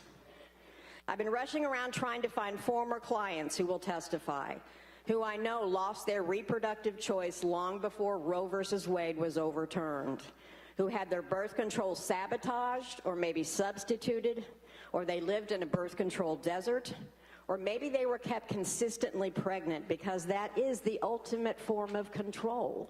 It brings your education to an end, your goals to an end, your aspirations to an end. I selfishly wanted them to expose themselves to the shame and the humiliation and the frustration and the additional trauma of reliving their nightmares to you, in the hopes that you don't take whatever shred of control away from them that they still have. Forcing a survivor to go through a pregnancy and a birth that they cannot handle, whether mentally, physically, financially, or emotionally, is not under anyone's definition of pro-life. Removing the autonomy, the agency, the freedom, that's an important word, and yes, the reproductive choice away from Hoosier survivors, only to be told that, hey, we're protecting life, we just don't give a damn about yours. Survivors in Indiana will not forget this betrayal. Women in Indiana will not forget this betrayal. They will not forget that the people they voted for did not listen to them and did not choose to support them. Thank you for your time on behalf of all domestic violence survivors in this state. Thank you very much. Senator Yoder. Thank you so much, Mr. Chairman. And real quick, you probably stated this, but can you let us know, in Indiana, what are the numbers? What are rates of victims of domestic violence in the state of Indiana? What are we looking at?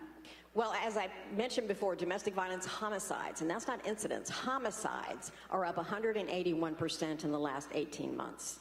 Okay? I have, in my 30 years of practice, seen so many more victims of reproductive coercion in addition to the physical abuse. So our numbers are continuing to grow post-pandemic, where we thought that would go down, but they're actually continuing to go up, or at least they're stagnating at a very high rate. I run a legal services program for survivors, and our case referrals are up 172%. It's just amazing. And that's going to get worse before it gets better, because we work with so many survivors in rural areas that are isolated, or birth control's not an option, or it's shamed, or it's not acceptable, or they literally cannot access birth control. And then when you're kept pregnant over and over and over again, that is the ultimate form of control, because then you can never leave. Well, thank you for the service that you do provide Hoosiers and for the work that you do. Thank you. For Indiana. Are there further questions? Thank you, ma'am. Appreciate your being here. Next, Isabella Zollner, and then Cassie Bear, Barry Atwell, and then Kristen Cohn. Go ahead. Thank you, Mr. Chair. My name is Isabella Zollner, and I am 17 years old. I'm here as the Youth Ambassador of Pride Lafayette, our great state's oldest community center. Now, I know that no matter what testimony I give today, it isn't going to change the minds of those of you who are determined to strip my human rights away. No matter what terrifying accounts I bring to the table, no matter what statistics I read to you, nothing is going to change your minds, because to some of you, I am just a girl who doesn't deserve a say in what happens to her today or after. So I am not here to give testimony to you. I am here to speak to all the people that are being disenfranchised and silenced today. We are not alone. We are not helpless. We are not weak. We will not go back. I am standing here giving testimony with every one of the thousands of people who rallied outside yesterday, and every one of the millions of Hoosiers who oppose Senate Bill 1 and who are fighting to maintain control of their bodies. So I am not a girl giving a speech that will not sway the minds of men who think they can control my body. I am a woman standing with millions of women, and we are more powerful than any ban you can throw at us. Thank you. Thank you very much. Are there any questions, Senator Taylor? Thank you. Thank you, Mr. Chairman. And thank you, young lady. Here's some advice I want to give you about what you said. First of all, I feel like I want to commend, did you go to school? Do you go to school here in Indiana? I'm going to be a senior at William Henry Harrison High School in West Lafayette. Okay, so let me say this. Kudos to them, because they produce something that I believe is something we should be proud of, and that is young people speaking up for their rights before it's time for you to actually vote for us, okay? That testimony you just gave does matter, all right? You may not believe it. You may believe what the television tells you, that people don't, legislators won't hear your voice. But let me speak for what I consider to be a supermajority of this chamber. We hear what you're saying. Yes, there are people that will influence votes in this body for years and decades to come, because it was done before and it's going to be done in the future. But don't ever, ever believe that what we hear from you could not change our mind. I learned that early on in my career here, and you could have changed somebody's mind today, even with your speech. But good job. Thank you. Yeah.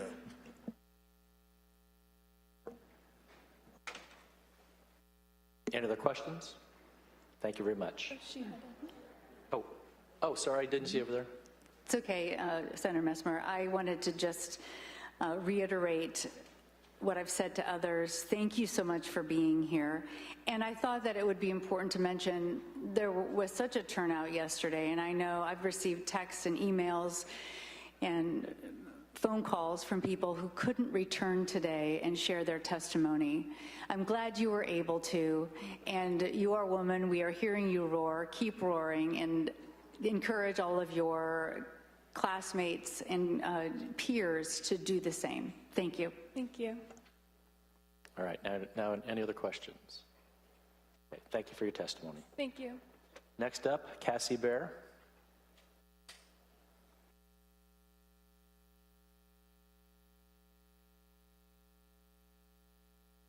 Hello, my name is Casey Bear. I am here on behalf of those in support of reproductive health. I oppose Senate Bill 1 prohibiting abortion. Abortion is a basic health care need for millions of women. Regardless of whether abortion is legal or not, people are still going to require and regularly access abortion services. When undertaken by a trained healthcare provider in sanitary conditions, abortions are one of the safest medical procedures available, even safer than childbirth. When governments restrict access to abortions, people are compelled to resort to clandestine, unsafe abortions. Criminalizing abortions does not stop abortions, it just makes abortions less safe. Unsafe abortions are the third leading cause of maternal deaths worldwide, and Indiana's maternal mortality rate is the third highest in this country, the third highest. I got pregnant with my daughter shortly after graduating high school. I spent my first semester in college alone and pregnant in a strange city without a support system in place. I moved back in with my mother, who is not supportive of me being a young, soon-to-be single teenage mom. My support system was essentially non-existent. I had no community, no role models, no advocates, little assistance, and I felt alone. I was a statistic, and I felt it every day. I graduated high school in 2004 and finally obtained my bachelor's degree in 2012. 8 years of trying to find childcare, saving up enough money to be able to take a semester here and a semester there. I did a lot of growing up in those 8 years, wondering if I was going to be enough for my daughter. Would she follow in my footsteps? The darkest part of those 8 years was the day I found out I was pregnant again. The joy I experienced with my first pregnancy was a stark difference to the emotions I felt when I found out I was pregnant for a second time. I was full of fear, anxiety, anger, resentments, hopelessness. That's when I decided to have an abortion. It was the most difficult decision I have had to make thus far in my life. It's a decision I still think of often and wonder about, although there's not been one day of my life that I regret the decision I was able to make for myself and my family. After my abortion, I was able to finish up my bachelor's degree in psychology. I graduated with honors 8 years after starting my long journey. As soon as I graduated, I enrolled in a graduate program to become a physical therapist. In 2016, I became Dr. Casey Leslie, physical therapist. I overcame the statistics. I accomplished a big hurdle, and the only reason I am here today with a couple of letters behind my name was because I had a choice. The right to reproductive choice is critical to women's rights. It's critical to the concepts of equality and self-government. Democratic government begins with the right to govern our individual lives. On behalf of the citizens of Indiana, I want to thank the groups who have tirelessly and diligently been working to advocate for the health rights of women and our future generations. Thank you. Okay. Thank you, Casey. Any questions? Okay, seeing none, thank you for your testimony. Barry Atwell, and next on deck is Kristen Cohn.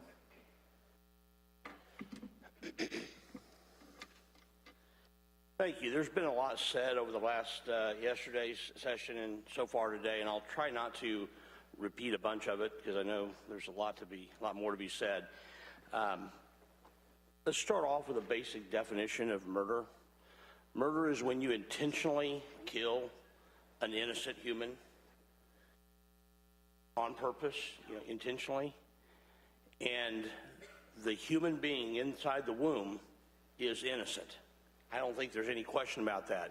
Indiana law recognizes what science textbooks teach us under 16-34-2-1.1e says human physical life begins when a human ovum is fertilized by a human sperm. That's a quote directly from Indiana law. What we're talking about is murder. Abortion is murder. When you intentionally rip the arms and legs off of a baby 30 and seconds. let it bleed to death, that's murder. Oh, 2 minutes. There was a group of people out here yesterday chanting, vote them out, vote them out. And the fact is that most of those people didn't vote you in.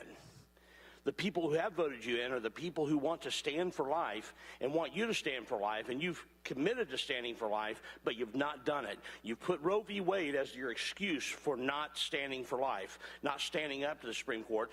That excuse is gone. Do what's right. It's always right to do right, and it's always wrong to do wrong, to quote my good friend John Jacob. Do right. Replace the language of this bill with the language from John Jacob and Kurt Knisely's bill, Protection at Conception, or Protection of Life, as it's been changed the name of it, and protect life.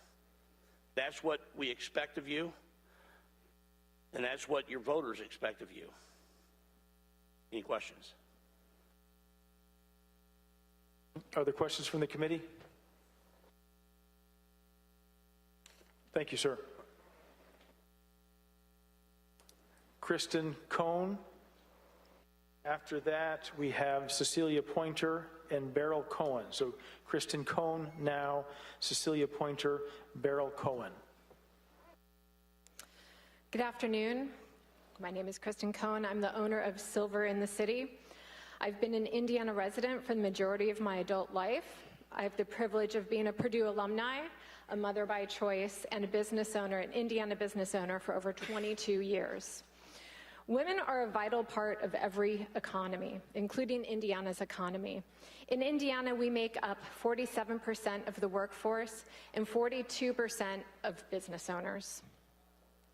When women have the opportunity to seek gainful employment and provide for themselves and their families, they are empowered members of our community and contributors to a healthy economy.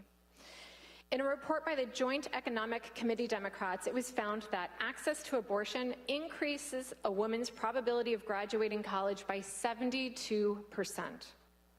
Delaying motherhood by a year increases a woman's wages by 11% on average.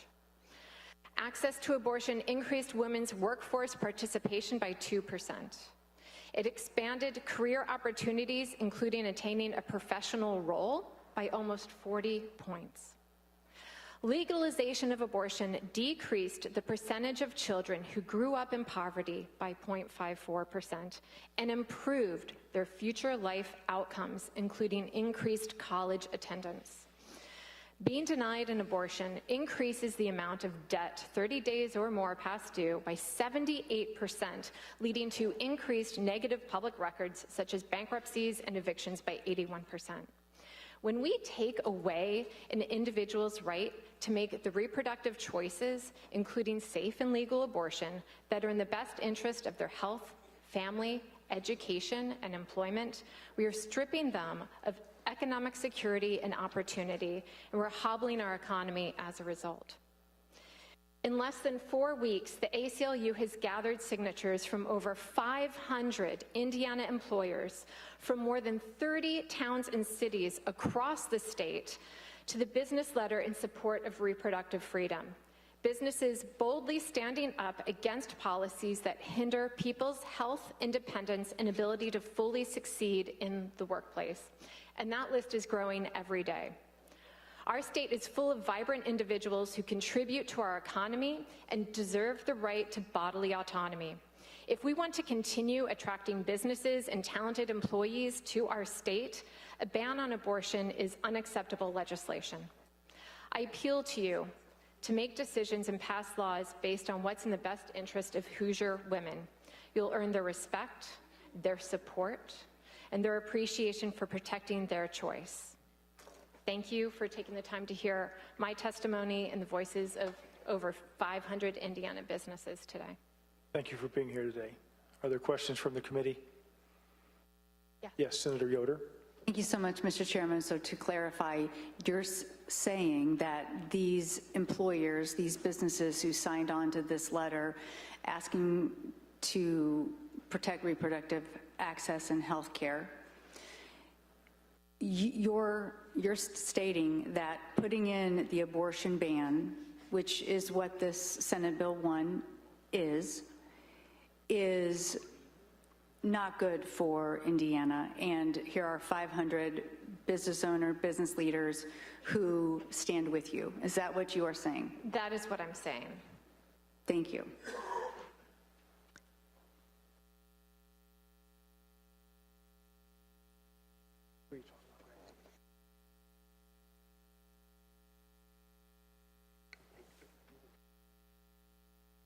Are there further questions from the committee? Thank you, ma'am. Appreciate your time here. Thank you. Cecilia Pointer. After that, Beryl Cohn and John Purnell.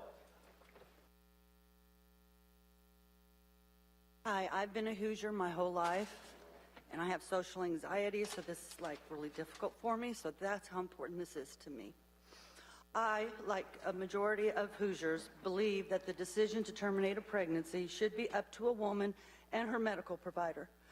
There are various reasons to terminate a pregnancy, and each are private and personal. The reason for my abortion was medical. My second pregnancy would have killed me if it was not terminated. It was an emergency situation, and I didn't have time for the doctor to find a hospital lawyer and decide if my life was more important than the risk of being arrested. Because abortions were legal, safe, and accessible when I needed one, there was no hesitation, second-guessing, or debate. Because of that abortion, my then 7-year-old child still had her mother, my husband still had his wife, and I was able to have another baby a few years later. Now, I know that this is why all abortions should be legal, safe, and accessible. Now, I know that some will say, oh, there's an exemption for life of the mother. This is not only disingenuous, but it ignores how it will not work in the real world. Just ask the mother in Texas that had to carry a dead fetus for 2 weeks. When a mother and her doctor cannot make the necessary immediate decision to save a woman's life, she will die. And a ban on abortion will result in many abortion providers moving out of the state, and any remaining providers will be dissuaded from providing this medical care. Women will die. Pregnancy is a dangerous medical condition and is evidenced by the fact that the U.S. has the highest maternal mortality rate of any developed country. Pregnancy takes an enormous toll on the body, and every person needs to be able to decide for themselves whether they want to proceed with these risks and morbidities. Both of my daughters are adults now and could provide me with grandchildren, which I really was looking forward to, but not now. Instead, I have had a talk with them and suggested that their husbands get a vasectomy, and I will pay for it if they cannot afford one, even though I cannot afford that. I prefer that they not risk their lives by getting pregnant, since their right to life and liberty is under attack, and there's no guarantee that their lives will be saved in the event that they experience one of the many things that could go wrong. If they choose to go through with a pregnancy, I will support them, because that is their choice. My daughters are law-abiding, tax-paying citizens, and their rights should not be infringed. There should be no need for exceptions, because all abortions should be legal, safe, and accessible. Outlawing abortions will not stop abortions. It will only stop safe abortions. And as for religion, nowhere in the Constitution is God or the divine explicitly mentioned. And why are other religious views more important than my spiritual view, which is reincarnation? And in my spiritual belief, the spirit does not enter the vessel until the moment of birth. Therefore, the fetus does not become human till birth. Everyone's entitled to their own religious views, but you're not entitled to impose them on me. Thank you, ma'am. Thank you. Other questions from the committee? Appreciate you being here today. Thank you. Beryl Cohen. After that, John Purnell, then Amy Bremen. Beryl Cohen, John Purnell, Amy Bremen. Go ahead, please. Thank you for being here. Thank you for letting me speak today. My name is Beryl Cohen, and I'm the Executive Director of the National Association of Social Workers Indiana Chapter. We are one of 55 chapters that make up the whole National Association of Social Workers. We are the largest membership association of professional social workers in the world. Social work training and practice is based on 7 core values and ethical principles that are embedded in our Code of Ethics. The language in Senate Bill 1 runs counter to our core values and ethics, and let me give you some examples. With social justice, our core value and ethical principle of social justice calls on social workers to challenge social injustice and strive to ensure access to needed information, services, resources, and meaningful participation in decision-making for all people. Dignity and worth of the person calls on social workers to promote a client's right to self-determination, and the importance of human relationships, which encourages us to engage people as partners in the helping process. Senate Bill 1 also runs counter to a number of sections in the NASW Code of Ethics. We have an ethical responsibility to clients and their right to self-determination, to respect and promote the rights of clients to self-determination and assist them in their efforts to identify and clarify their goals. We also have one around cultural competence, which asks social workers to demonstrate an understanding of culture and its function in human behavior and society, and recognize the strengths that exist in all cultures. We also have a responsibility around social and political action to expand choice and opportunity for all people. We're called on to promote conditions that encourage and show respect for cultural and social diversity. Finally, our Social Work Speaks 12th edition calls on social workers to support efforts to objectively educate individuals on the range of options available to them when facing an unplanned pregnancy, including abortion and adoption services based on evidence and, again, the beliefs of the client. The language in SB 1 limits users' right to self-determination. It limits their choice and the opportunity to fully participate in their own decision-making. It also ignores the cultural diversity and beliefs of Hoosiers. We respectfully ask you to support every Hoosier's right to self-determination and the opportunity to make their own decision by voting no on SB 1. Thank you very much. Other questions from the committee? Mr. Cohen, thank you for being here. Thank you. Oh, I'm sorry, Senator Yoder, I did not see you. I looked over there and didn't see it. I have a real quick question about this issue of reporting or not reporting when it comes to the exception of rape and incest. As a representative for social workers, what does it look like if that would be put in place? If, right now there isn't a reporting requirement and the individual has to sign an affidavit. Speak to that, and then speak to what if that individual will then be required to report in order to access care? I think requiring reporting is an extra step that shouldn't be there. I mean, I think that I think it should be accessible to anybody who needs it no matter what. And that is where we stand. And whatever's in the best interest of the client and that person that we're talking to. We do have some concerns about if language was added in at some point that would limit or require social workers to report things. That would then get into our bounds. But as far as our conversations with our clients, those are confidential.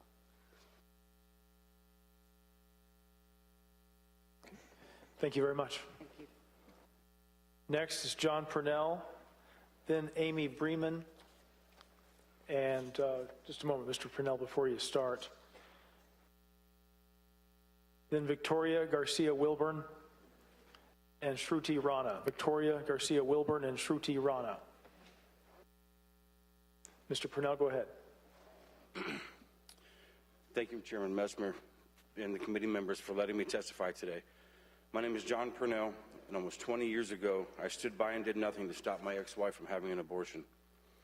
At the time, it seemed like it was the best option for our situation, and it's not like my opinion mattered anyway, right? It's her decision, her consequences. At least that is how I viewed abortion at the time, but I realized I was so wrong. The guilt and the shame that started that day and continued to haunt me for 18 years. Our marriage was already in trouble, and the decision to abort our baby was the deciding factor to remain separated and finally get a divorce. Aborting our baby and losing my marriage added fuel to a fire that was already burning inside of me. The shame, the guilt, and the remorse were expressed through anger towards others and myself. I feel like a common misconception is that abortion has no impact on the father. We are told that it is her body and her choice, and although I felt that way initially, I soon realized that I had been misinformed. If someone would have been there to tell me the emotional effect a man would experience, I think it would have impacted my choice to idly watch while our baby was aborted. I honestly believe that it's equally important to inform and educate both women and men that abortion is the act of killing your baby and will cause lifelong emotional effects on both parents. I thought that abortion was the solution to my problem, when in reality, it only compounded my original issues. The guilt from not standing up for my baby followed me for almost 2 decades. I was already into using drugs, and the loss of my baby and marriage added to the reasons that I was using. I hid the feelings and painful emotions behind any substances I could get my hands on. I blamed myself for not fighting to keep our baby and fix our marriage. I never spoke to anyone about this abortion. I kept it deep inside of me, buried in a fog of anger and drug use. I did not know where I could go or who I could talk to about it, because the process and even just the word abortion felt like it had to be kept secret, almost as if it was a dirty word. The decision affected Angel in a negative way as well.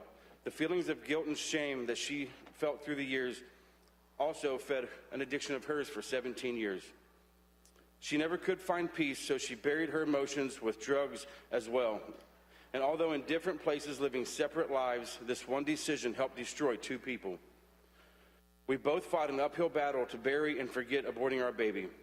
I feel that if there would have been more information readily available and people willing to walk us through the true process and emotions that we would face, it would have influenced the decision to abort our baby. I just recently found healing offered by the ministry. He found His grace. And I never knew anything about forgiveness or healing or not giving my unborn baby a voice and standing up for what was right 18 years ago until I allowed God into my life. Acknowledging and talking about my abortion experience has allowed Jesus Christ to issue me forgiveness and freedom that I have never been able to find anywhere else for all of these years. The memory will never go away, but the self-condemnation was taken away when Christ made me a new creation in him. Angel was not as fortunate as I am. She lost her fight with her addiction and passed away December 2nd, 2020, of a drug overdose. And in the end, the cost of aborting our baby was years and years of heartache and losing 2 lives instead of 1. Thank you for allowing me to share my story, and I'm happy to answer any questions. Mr. Purnell, thanks for coming here and sharing your testimony. Are there any questions from the committee? Thank you very much, sir. Thank you. Amy Bremen. Good morning. My name is Amy Bremen. I hold a PhD in medical genetics, and I'm currently a clinical laboratory director in the IU genetic testing labs. I'm here on behalf of myself and my patients to voice my opposition to Senate Bill 1. My job is to provide genetic testing health care for individuals in need of a diagnosis, and this includes all pregnant women who desire prenatal genetic testing. I understand that the bill as it is currently written has no time constraints around abortion in cases where fetal anomalies are considered, quote, incompatible with sustained life outside the womb, end quote. But I have also heard the testimony from others asking that this be more restrictive. It is important for you to understand that in most cases, the need for prenatal genetic testing is not known until after the 18th week of pregnancy, when detailed ultrasound is able to identify fetal anomalies that could indicate a severe genetic disorder. Our laboratory works hard to provide rapid results to pregnant patients to allow them to make informed decisions on their pregnancy. But even with the current law, this can be challenging. I strongly recommend that the current gestational age at which ending a pregnancy is legal in Indiana for fetal anomalies stay at 20 weeks. That is why I'm here today, to let you know that further abortion restrictions, and specifically an earlier gestational age cutoff, will absolutely mean that lethal genetic conditions will not be diagnosed in time to allow parents to make informed choices. Thank you. Thank you very much. Are there questions for the committee? Senator Taylor? Thank you. Thank you, Mr. Chairman. Thank you, Ms. Bremen, for being here. I want to talk about this genetic testing you're talking about here. So you work in a laboratory. Correct. Where women who are pregnant get this test, right? Correct. And the test is done why? Why would you get a referral from a doctor to do this test? There are many reasons. Some include previous family history, but oftentimes the testing is done because at the 18 to 20 week anatomy scan, which is that detailed ultrasound that's done once the fetus has developed enough to be able to see the organs and anatomy in detail, something is seen that is concerning for a genetic condition. Okay. And since that can't occur until around 18 weeks or beyond, that is often the first sign that there is a suspected genetic disorder that needs to be tested for. Okay. So now there are some people who would say that, so these fetal anomalies that we keep throwing this word around, would, when you detect them, then you tell the mother, hey, this is what we see. And based on our medical judgment, this is the likely outcome, right? That's Correct. What you do. We can only state what's known about the condition. And in some cases, if enough is known about the condition, which isn't always the case, some conditions are private genetic anomalies in that family that have never been observed before. When there is information known, we share what we know in the results of that testing about the prognosis for the child. And so you give them a prognosis, and then they have to make a decision at that point whether or not this could cause a problem or something that they want to do. So you may not be familiar with this, but, let me ask you a question. So could some of it be, hey, your child is developing and we don't see a arm or I don't know, an eye or something, you know.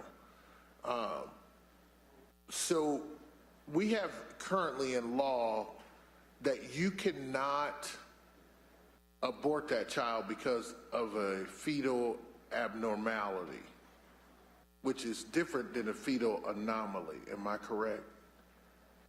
So there are some distinctions to be made. What can be seen on the ultrasound could be called an anomaly, but in some cases, the indication for the genetic testing is nothing more than growth delay.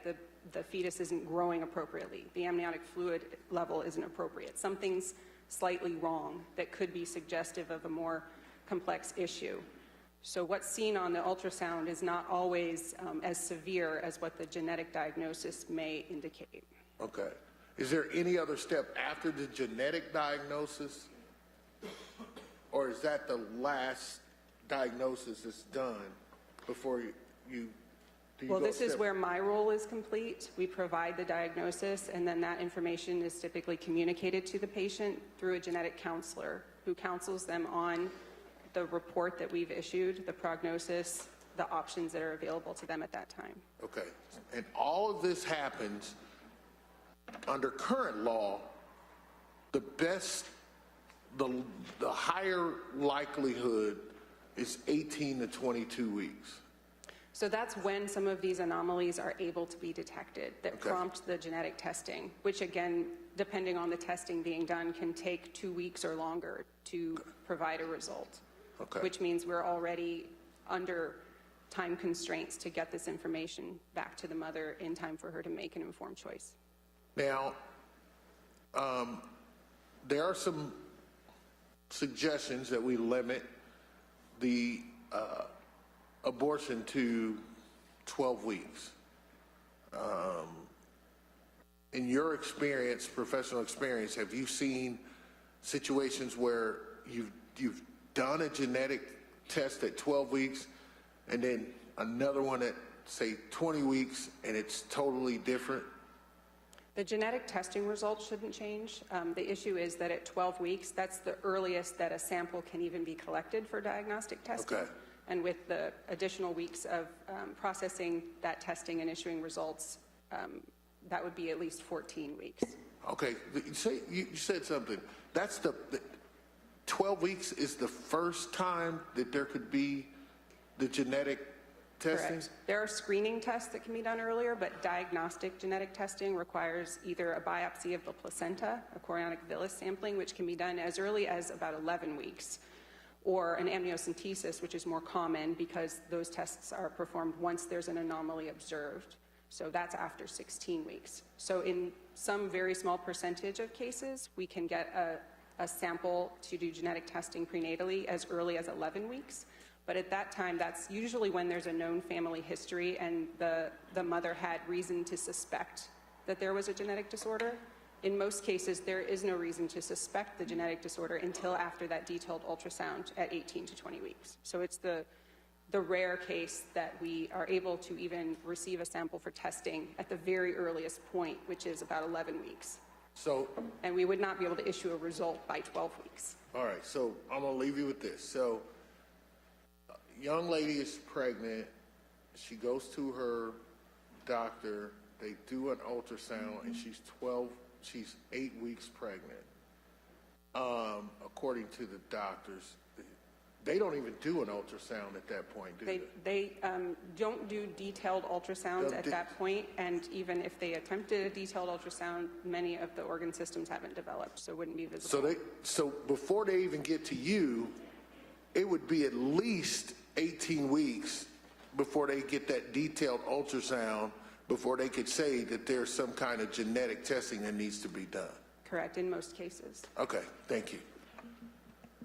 Ma'am, quick question. So the bill now doesn't have any time limit on what you term as fetal fatal anomaly. We don't quite use that phrase here, but essentially if the unborn child has no sustainable life outside of the womb, there's not a time limit on that. Is that, in your mind, at least, is that a positive thing for the bill? Yes. Okay. Yes, my concern is that there would be a time limit, and I'm urging that that not be the case. Thank you. Are there any further questions from the committee?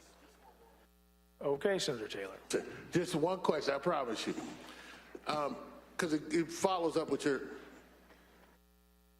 are all the genetic tests that you do based on the fact that the child will not live outside the womb?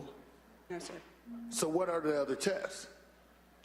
So the tests are looking for hundreds of different possible abnormalities. Some of them could be neurological abnormalities, some could be physical abnormalities, some could be incompatible with life. Not all of the abnormal results that we diagnose are incompatible with life. So they could live, they just may not have a brain. Well, not a brain, excuse me. They may not have a fully developed brain, a cranium, or some other organ, but they could live outside the womb. It depends widely on the diagnosis, but there definitely are genetic conditions that are compatible with life that we can diagnose. Okay, thank you. Thank you very much. Thank you. Just some housekeeping quickly. The next two witnesses are Victoria Garcia Woburn and then Shruti Rana. And given the time, we'll probably shift from that point to discuss as a committee some amendments and things. So that will probably be the end of the testimony. Ma'am, come on forward.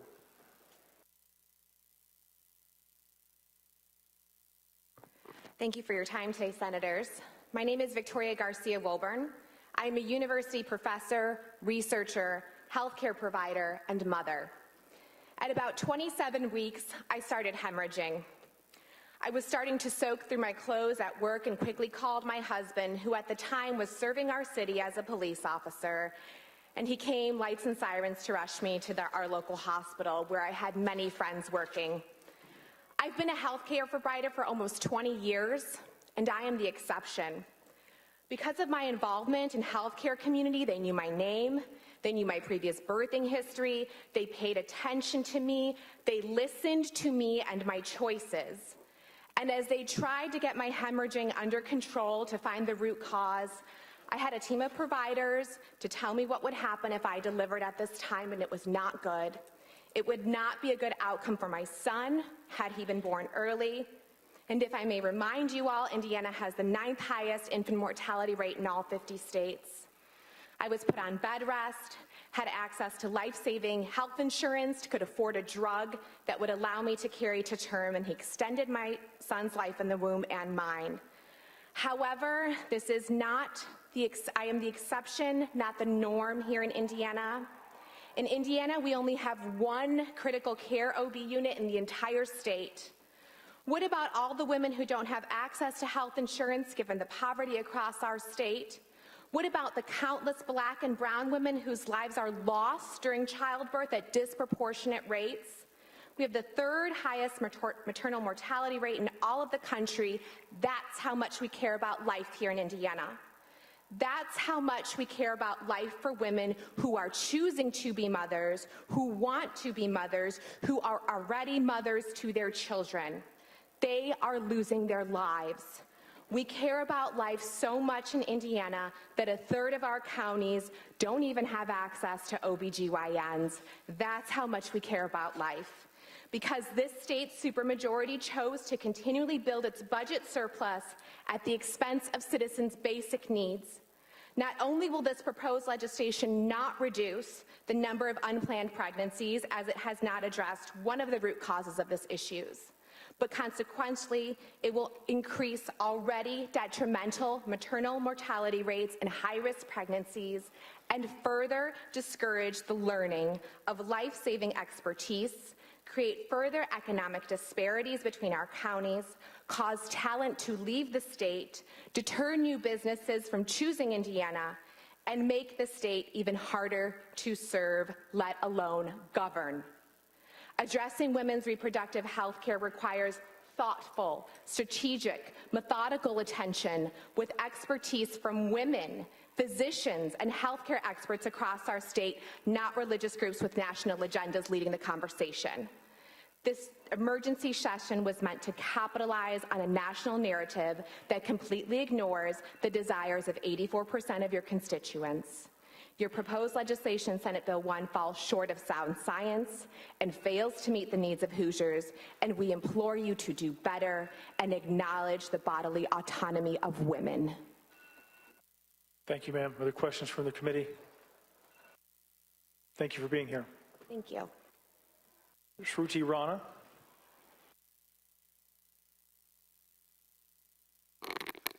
Committee members, my name is Shruti Rana. I'm a mother, lawyer, and professor, and a founding member and past co-chair of the National Asian Pacific American Women's Forum. NAPAF Indiana is a nonpartisan organization focused on advocating for and lifting up the voices of Asian American, and Pacific Islander women in Indiana. In 2020, we conducted what we believe to be the first Get Out the Vote canvassing effort centering AAPI women in Indiana, reaching thousands of Hoosiers. In 2021, we fought the rising tide of anti-Asian hate in Indiana during the pandemic, hate which was amplified by elected state officials, including our Indiana Attorney General. And we stood with our 6 sisters and brothers in the wake of the horrific FedEx murders. Now, in 2022, we are here in the Indiana State House to defend equality as Indiana becomes the first state in the nation to try and strip women of equal citizenship they're entitled to under the law in a special session post-Dobbs. These are only the most recent examples of the ways that AAPI women in Indiana have been neglected, stereotyped, targeted, and even killed. There's a long history of targeting AAPI women by the state of Indiana for reproductive coercion. Even years before Dobbs, the state prosecuted 2 AAPI women for pregnancy losses and coupled these attempts to criminalize pregnancy with racist stereotyping, xenophobia, and the rejection of evidence and science. But that's not all. In 2016, Indiana passed a so-called sex selection abortion ban, part of a nationwide effort to harness xenophobia and hate and direct it towards pregnant people's access to abortion. The Indiana bill, like the others in the nation it was modeled after, attempted to co-opt the language of civil rights to promote abortion bans. It originated in groups that traveled the nation, claiming that they are fighting eugenics and discrimination, but they are doing exactly the opposite, making discrimination and eugenics more likely. Why is that? Roe and related cases protected reproductive liberty and decision-making autonomy. That means they protected both the right to choose, but also the right to not be forced to have an abortion or endure forced sterilization. These protections are particularly meaningful in Indiana, which was the first state in the nation to pass a forced sterilization law in 1907. Indiana allowed the most recent ban to become law just days ago. This law, just like SB 1 we're talking about today, attempts to gaslight Hoosiers about the true nature of the cruelty and provisions within. Lawmakers who actually want to support equality and civil rights would not be trafficking in ugly, discredited stereotypes or attempting to divide Americans. But that is exactly what is happening in Indiana. I've been present in our Senate chambers yesterday and today, and you can see the impacts of stereotyping, hate, and discrimination play out in real time here today. The eyes of the world are focused on Indiana after our state leaders flouted both human decency and the rule of law in their rush to harass a 10-year-old patient and the doctor who cared for her. What everyone is seeing here today is people making statements of unfathomable cruelty, trying to outdo each other in the ways that they claim SB 1 is not extreme enough, describing the ways that they want to torture living, breathing women and demeaning them with every breath. We see you, we see who you really are, and so does our nation and the world. I urge you to reject this ban. Thank you. Thank you, Ms. Rana. Are there questions? Thank you for being here. Okay, as I indicated, the chair is going to now close the testimony. No, ma'am. No, ma'am. No, ma'am. The chair has to close the testimony, and the reason for that is because the reason for that, ma'am, please have a seat. Ma'am, no, ma'am, have a seat. I don't want to ask you to leave the chamber, but I need you to have a seat. We're going to close the conversation with regard to testimony now.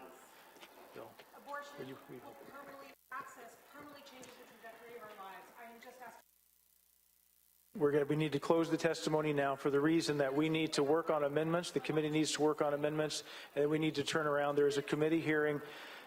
Ma'am, I'm sorry. We need the committee to turn around, do its work, because we have another committee here this afternoon that has to occupy this same chamber.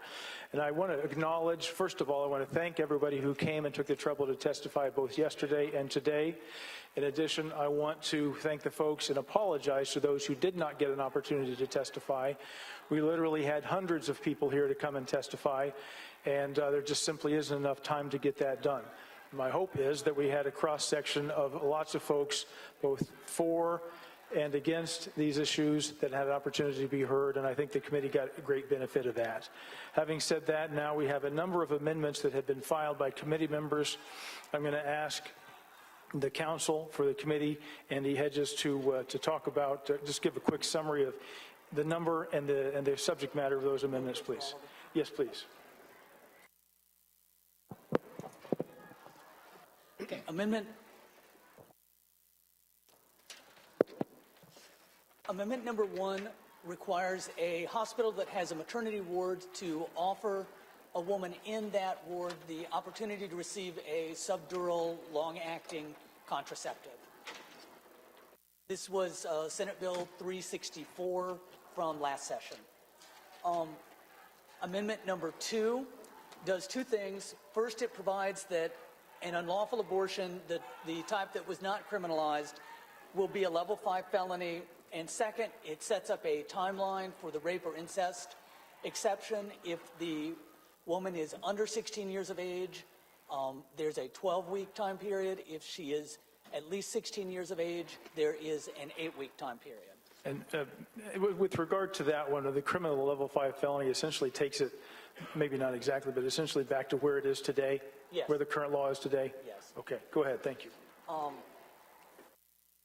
Amendment number 4 would add a new section that would specify that no law could be construed to restrict the prescribing, et cetera, of birth control and contraceptives, including emergency contraceptives. Amendment number 5 removes the prohibition on using telehealth for abortions. Amendment number 6 is a little more complicated. The Religious Freedom Restoration Act gives a person certain rights if what we call a government entity statute burdens their their free exercise of religion. And this provides that if a person's system of religious belief holds that human life does not begin until a particular stage of fetal development, any governmental entity statute that prohibits an abortion before this stage of human development substantially burdens the person's exercise of religion, which would allow them to have certain remedies under the Religious Freedom Restoration Act. Amendment number 7 asks LSA in the upcoming session to prepare legislation to give the obligations or benefits owed to children would also apply to a fetus at any stage of development. Amendment number 8, there's a defense to certain crimes that would constitute abortion that could be charged for an abortion, with the exception of feticide and performing a lawful abortion. Those can still be prosecuted. This would remove feticide from the defense, from the exception to the defense, so that the defense would apply to feticide. So the only thing the person could be charged with would be the performing the unlawful abortion. In the bill, abortion clinics are only allowed to use chemical abortions, and this would reinstate current status where they can provide surgical abortions.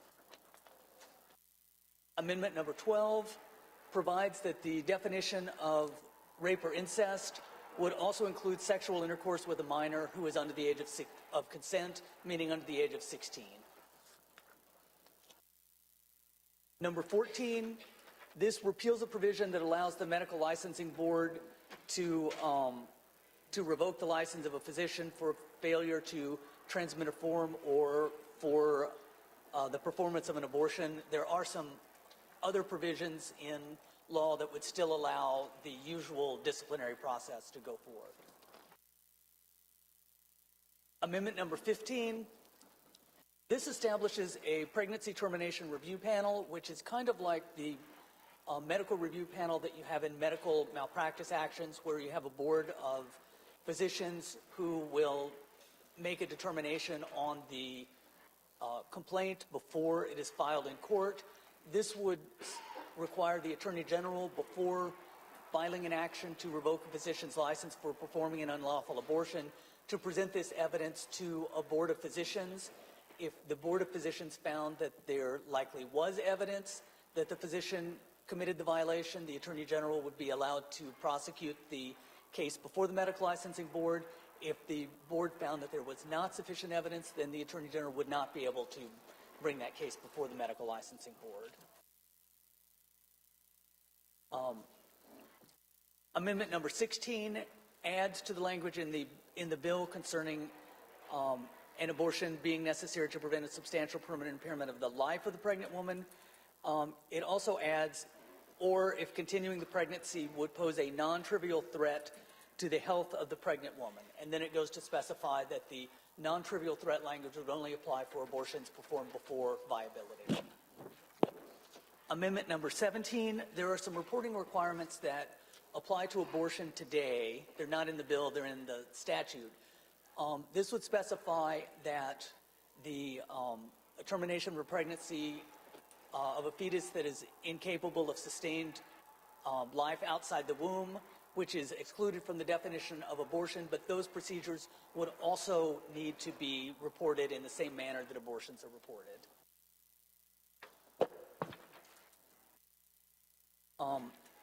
Number 20, this specifies that that if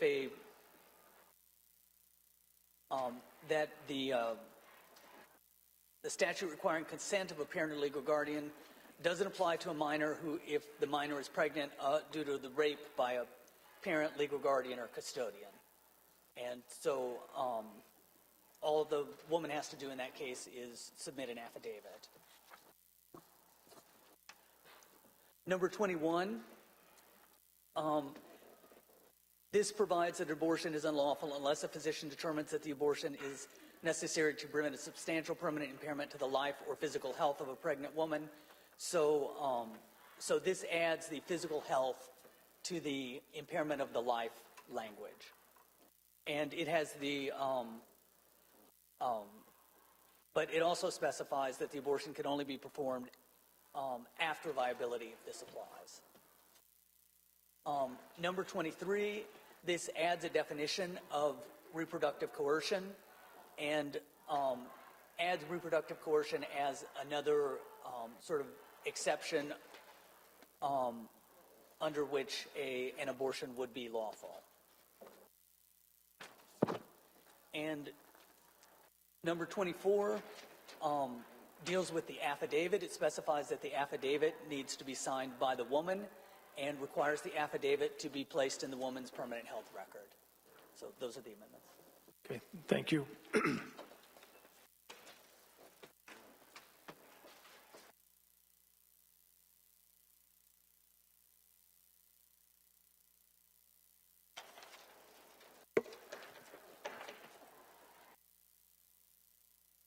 All right, move through here and move through some of these amendments, and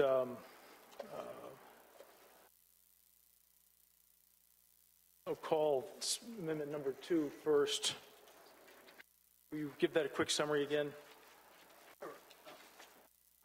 Amendment number 2 is the amendment that provides that all of the abortions in Section 1 are level 5 felony, and establishes the rape or incest timelines. If the pregnant woman is less than 16 years of age, the post-fertilization age of the fetus must be less than 12 weeks. If the woman is at least 16 years of age, the post-fertilization age of the fetus must be less than 8 weeks. Is there discussion on that amendment?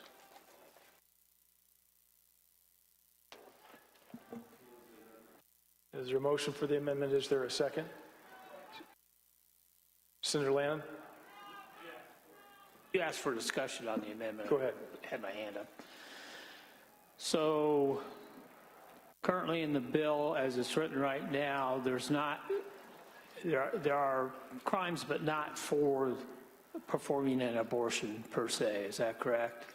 There are a number of crimes in the bill, in the statute as it exists today. For example, for partial birth abortions or right. For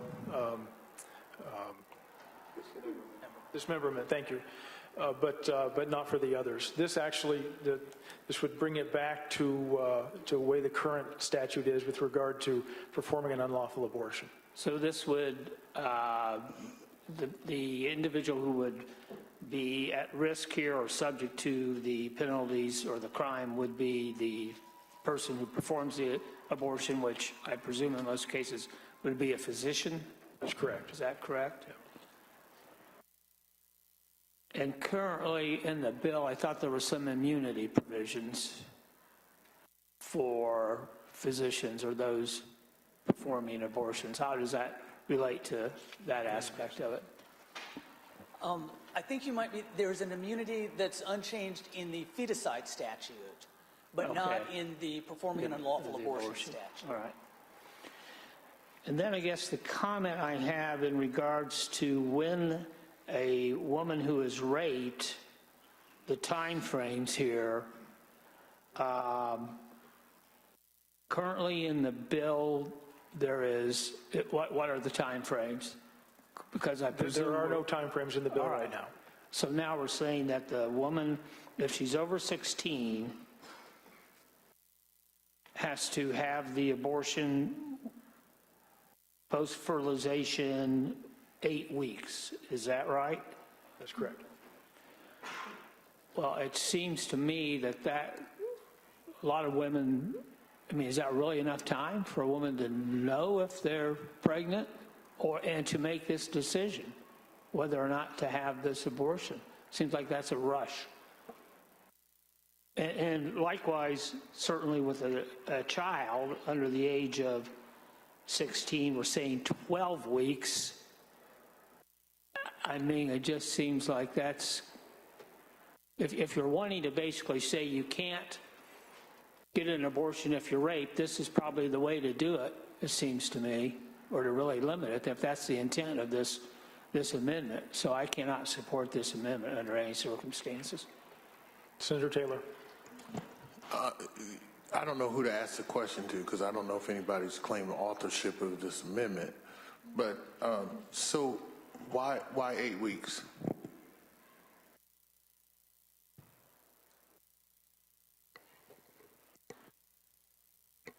Somebody had to come up with a number. Senator Glick. Mr. Chairman, Senator, there was a concern of the vagueness on some of these requirements. So the open-endedness of the rape and incest part of this, people who find that they are pregnant from a criminal act, rape or incest, they should be, have the option of getting in the bill. We allow them the exception and allow them an abortion. However, there was a demand made that we put time limits on it. They shouldn't go full term and then suddenly decide, oh, no, I don't want to go through with this. The issue is that before the baby reaches viability, that it be terminated. And that's why this was offered. So when does the baby reach viability? Usually 20 weeks. So you go all the way back to 8 weeks.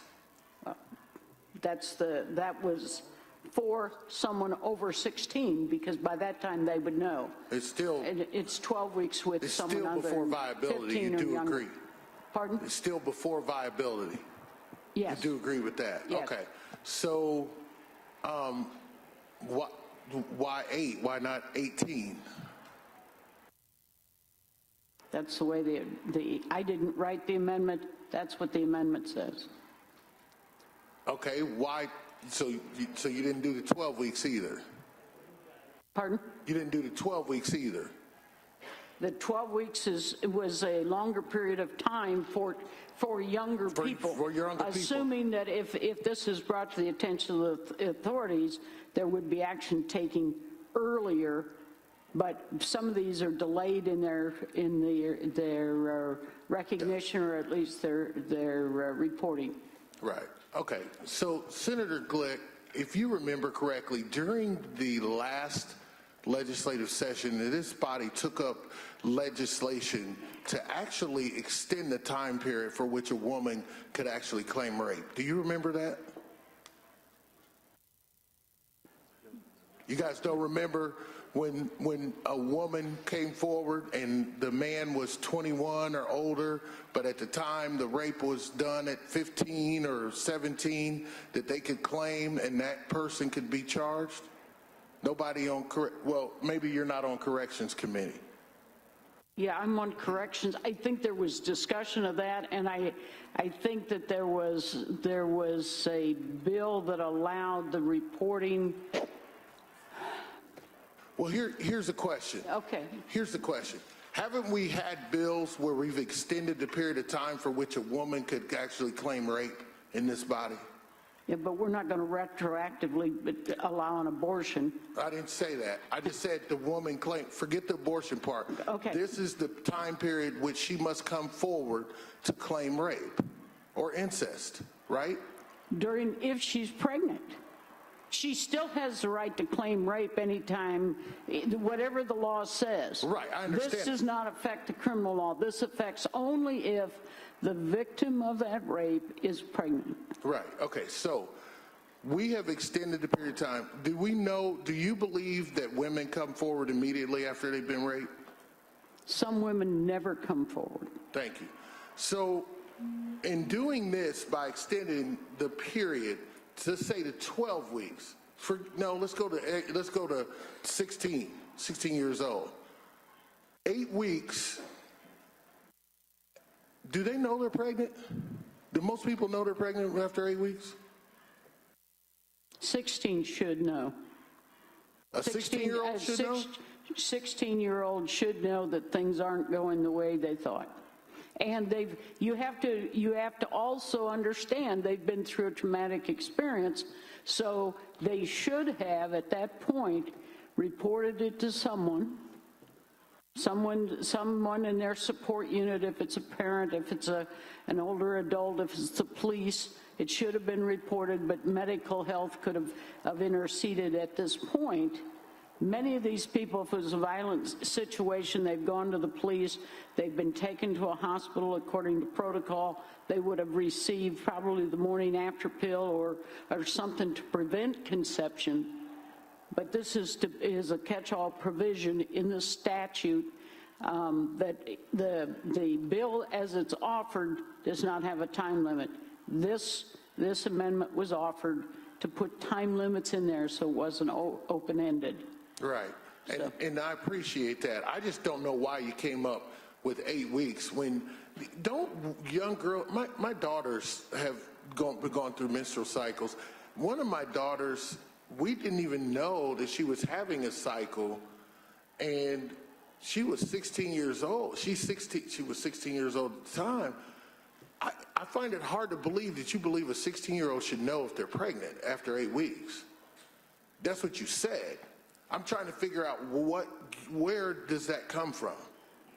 But these are individuals who've already had a rape or a violent act, which they're alleging. Could be scared. They could be scared. And so at this point in time, somebody's looking, somebody's involved in the situation. Yeah, but what if they haven't reported? What if it's incest that's in the home? People are feeding them. They're 16 years old. Somebody's feeding them, and you think they're going to go to the police and tell them that, hey, my uncle who lives with us raped me, and within 8 weeks? I think that's what you're saying. That's what the amendment says, Senator. Okay, thank you. Senator Yoder. Thank you so much, Mr. Chairman. My question is, then who do I direct my questions to? Because what we're saying here is we don't know who is directing it. I don't think we heard one piece of testimony at all that used these numbers. It was either 0 weeks or do not put or no, or keep it the 20 weeks. But just to arbitrarily come up with 8 for 16 and older, and 8 weeks for 16 and older, and 12 weeks if you're under 16 years of age, is just making up numbers. What we did here is there's no difference in viability, whether it's 8 weeks outside the womb, whether it's 8 weeks, 10 weeks, 12 weeks, 16 weeks to 20 weeks. So I would like to see who is making this suggestion. Who do I direct my questions to? Where are these numbers coming from? Because not one person that we've heard from over the course of these 2 days has suggested these numbers. And then my second question is my concern about the affidavit, that we are asking women, girls, to sign an affidavit that will follow her for the rest of her life. That any judge, I guess I need to ask, could a judge in any county request this information, and could it be made public? And could this victim be further traumatized by having this come out in public? Could these records be made public by a judge?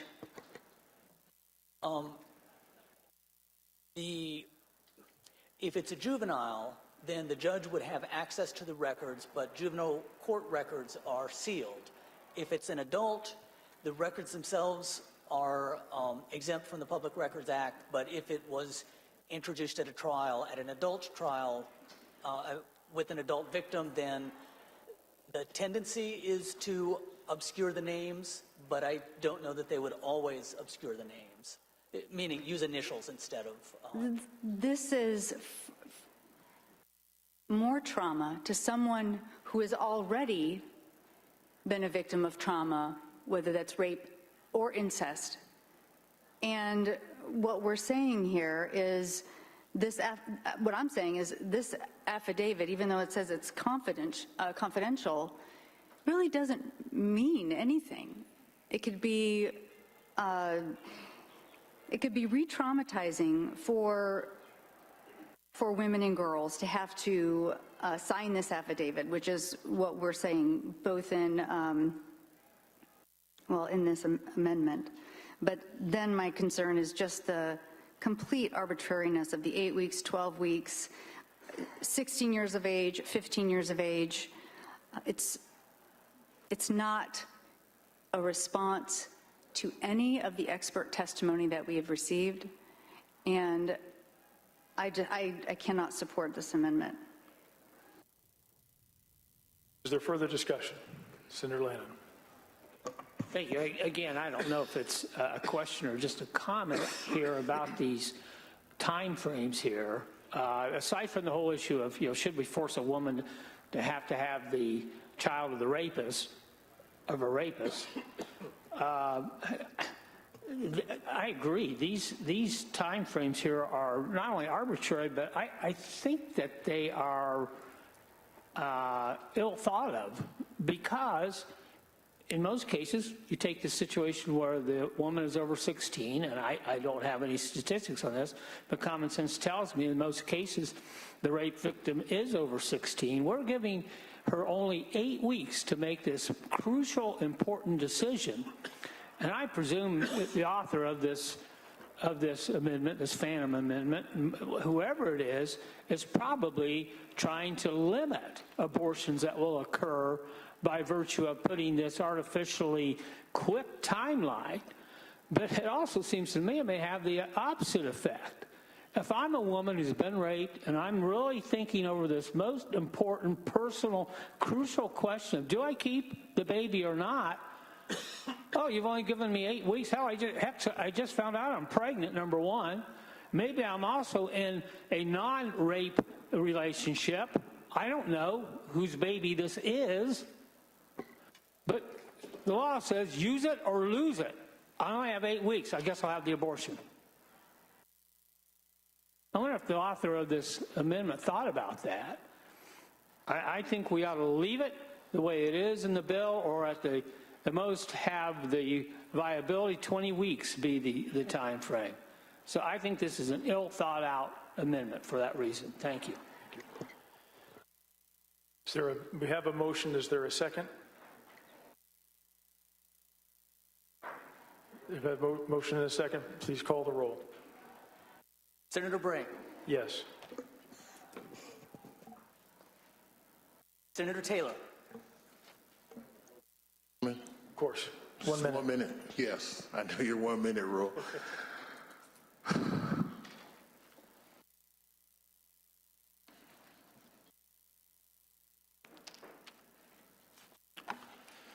My sister was 16 years old when she had her child. I think you guys have all heard the story. It wasn't a wanted child, but it was a tough situation. So when whoever put 16 in here, just tugged at my heart. And I've been trying to sit here and pray and think about what I was going to say. I just want you to know that these 16-year-old girls have been through a traumatic experience, and my sister still suffers today. But you're going to traumatize them again. At 16 years old.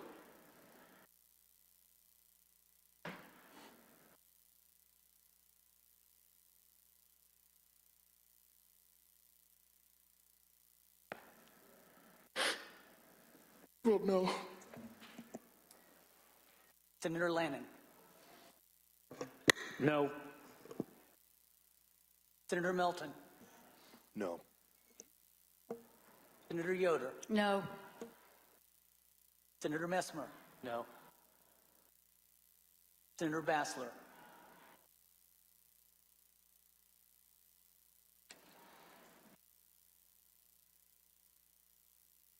Senator Cruz. Aye.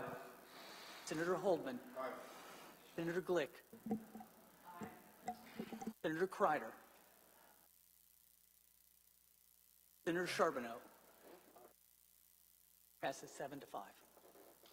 Motion passes 7-5.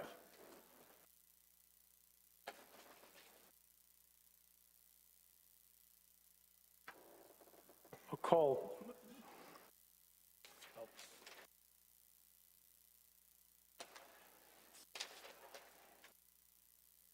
Since Senator Taylor is out for a moment, we'll give him a couple minutes. We've got amendment number 24. Will you please introduce that one quickly for us? Actually, let's start with 17, just to say in moderately numerical order.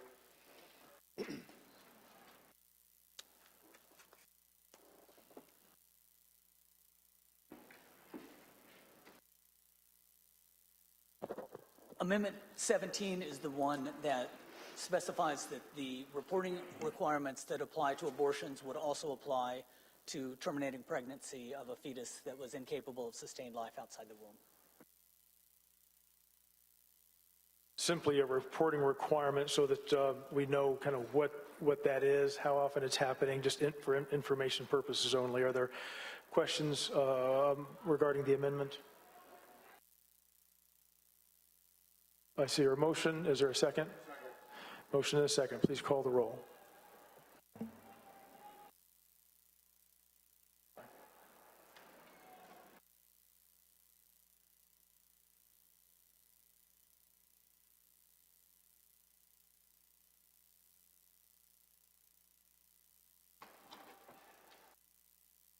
Senator Bray. Yes. Yes, sorry. Senator Taylor. Senator Lannon. No. Senator Melton. No. Senator Yoder. No. Senator Messmer. Yes. Senator Bassler. Yes. Senator Cruz. Aye. Senator Holdman. Aye. Senator Glick. Aye. Senator Kreider. Yes. Senator Charbonneau. Passes. 8 There was some, 8-4. 8-4. Motion passes 8-4.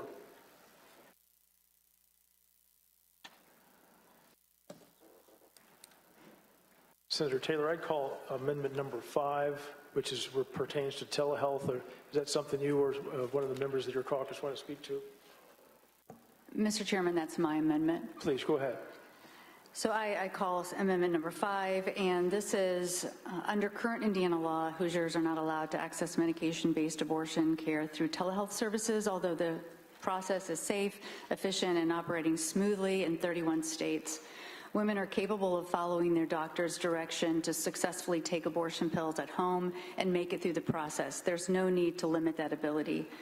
With the ban this excessive majority is about to put in place, it's more important than ever that women are able to access care as conveniently as possible within the confines of the law, and my amendment would repeal that prohibition on telehealth abortion care and access so that women who are victims of rape, incest, or have life-threatening complications have access to medical abortion pills within the time frame that this type of care is recommended to be administered, within the first 11 weeks of a pregnancy. This will lift an important barrier hindering women from accessing the care they need as soon as possible. Given that this service would still only be available to the women legally able to access abortion under Indiana's law, I see no reason why there would be any opposition to this measure, and I ask for all my colleagues' support on this amendment.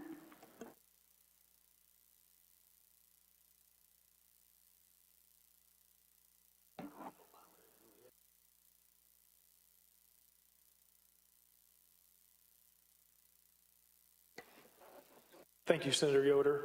Senator Charbonneau. Thank you, Mr. Chairman. In the Health Committee over the last 3 years, we've been looking at the issue of telehealth and been very methodically, I think, expanding its use as we've gone through the last couple of years. And to this point in time, we have not seen fit as a health committee to expand telehealth into the area of abortion medications, and I would at this point be against this amendment. Is there further discussion, or what's the will of the committee? Chairman, I have a question. Senator Taylor. For Senator Charbonneau. I'm not on health committee, so forgive me. Why not? Well, there are all kinds of reasons why that we can't have chosen not to do certain things by telehealth, and to this point, that is one of the ones that we have not expanded into that area yet. Again, there are many areas. Can you just give me two? Pardon me? Can you give me 2 reasons? Yeah. I'm not on health committee, so please. Again, we have looked at these things. We've discussed that in committee, and have chosen not, as a committee, not to do it at this point. Okay, thank you. Mr. Chairman, can I have a question. Senator Glick. I believe one of the concerns about telehealth would be there'd be no way to control that to Indiana doctors. So it would be an end run around the entire statutes governing abortions if you're going to let people, physicians outside the state of Indiana, outside of the jurisdiction, making all the medical, they're basically, people can consult with doctors outside of the state. People use medical websites all the time, but a telehealth medicine would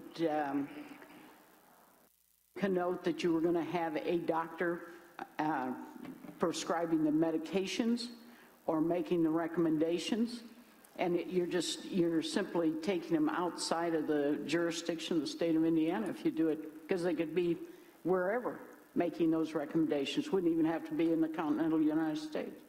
Oh, whoa. Hold on, Senator Yoder. Just a moment. I do want to clarify, I know we discussed this in 2021, but this was not discussed in committee. I believe this was prohibiting telehealth to cover abortion medicine was banned on a second reading amendment on the floor. So it wasn't discussed. We didn't hear testimony that this is FDA approved, if this is best practice in the care of patients and for healthcare providers. So I just wanted to make that clarification. Senator Taylor. Thank you.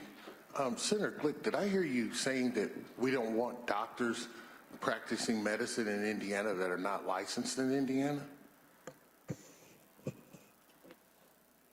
No, why would we? You're governing. I was going to say, I agree with you. Yeah. So you're saying that there's, let me make sure I want to understand this. You're saying that there's a doctor in another state that through telemedicine could practice in Indiana. How long before you think that it would take for abortion providers to do everything by telehealth? Wait a minute. You don't say that to diabetic medicine. Can I get my diabetes pill through telehealth? I don't know. Yeah, I can, because I do it. And so. But we don't have a ban on diabetic medicine, do we? No, we don't have a ban on abortion either. We have limitations on abortion, and we have limitation on medicine all the time. Okay. We have limitations on who can. Do you really think? I'm struggling with asking you this, that doctors would practice and provide abortion pills in the state of Indiana, a licensed physician in another state? We had doctors coming to Indiana for the specific purpose of conducting abortions, and the fact that they could do it out of state and suffer no repercussions. I think that's the purpose behind, not having telehealth. You don't know for sure who you're dealing with.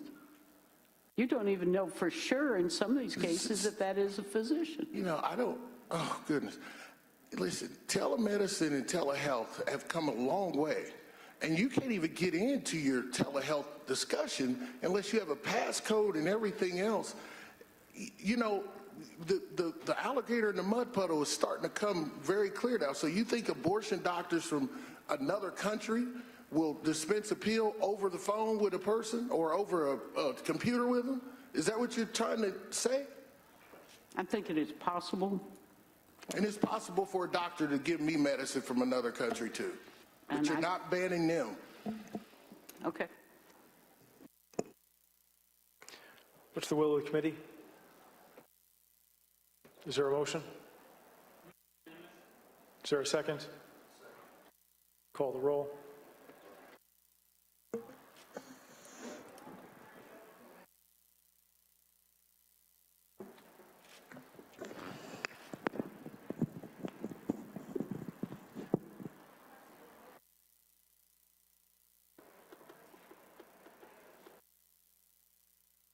Senator Bray. No.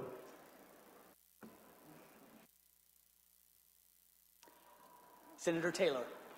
Yes. Senator Lannon. Aye. Senator Melton. Yes. Senator Yoder. Aye. Senator Messmer. No. Senator Bassler. Senator Cruz. No. Senator Holdman. Senator Glick. No. Senator Kreider.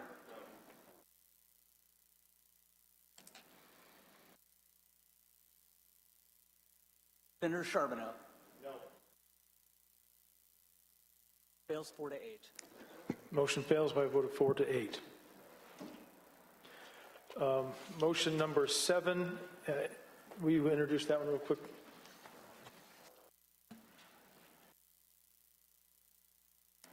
Mr. Chair, we have number 6 as well, too. I'm moving through some of these. Oh, okay.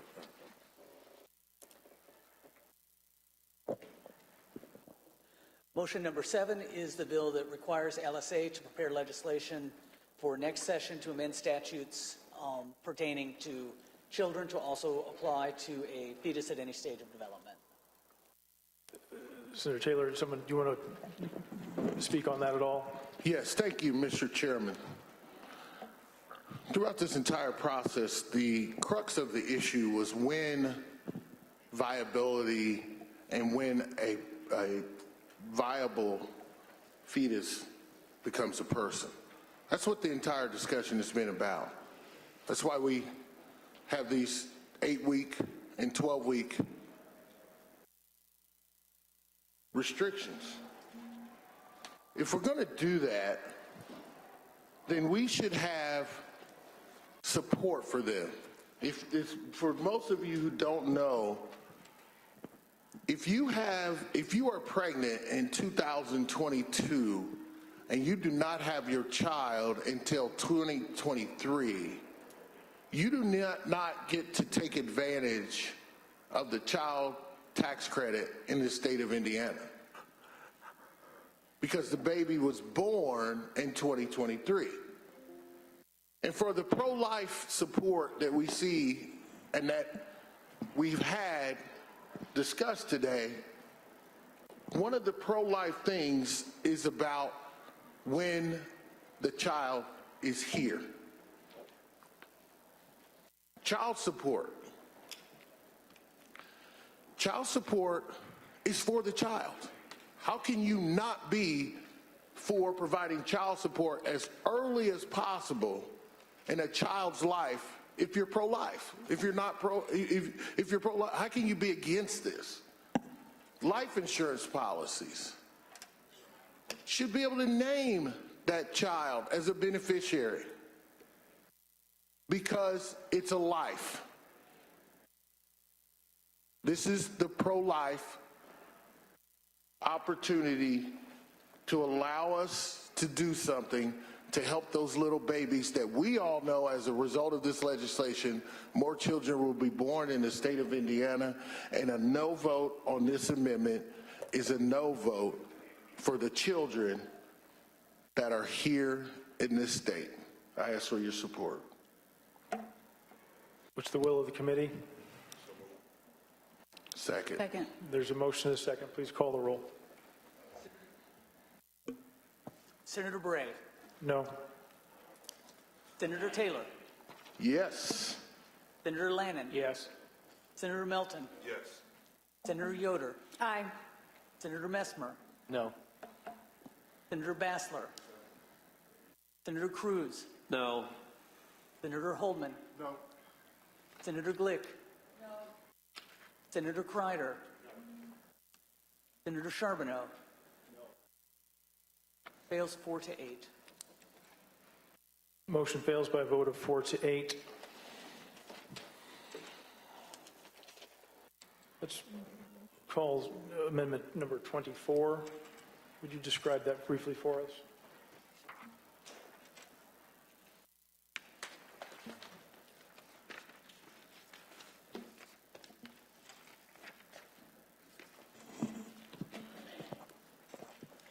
So amendment number 24 deals with the affidavit, and it does two things.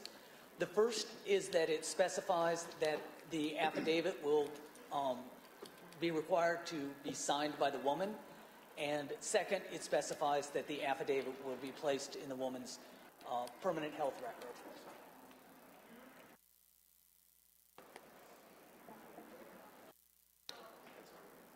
Yeah, why don't you? Yeah, that's a good point. Thank you. One other thing I want to point out, because amendment number 2 was adopted, which set up the timeline, the two timelines, there are then two affidavits. So if this is adopted, the committee report will need to change this so that it applies to both of the affidavits that will exist under the new bill, rather than the one affidavit that exists in the bill currently. Is there discussion on this amendment? Mr. Chairman. Senator Taylor. Is there an author? Senator Glick, do you want to discuss it briefly?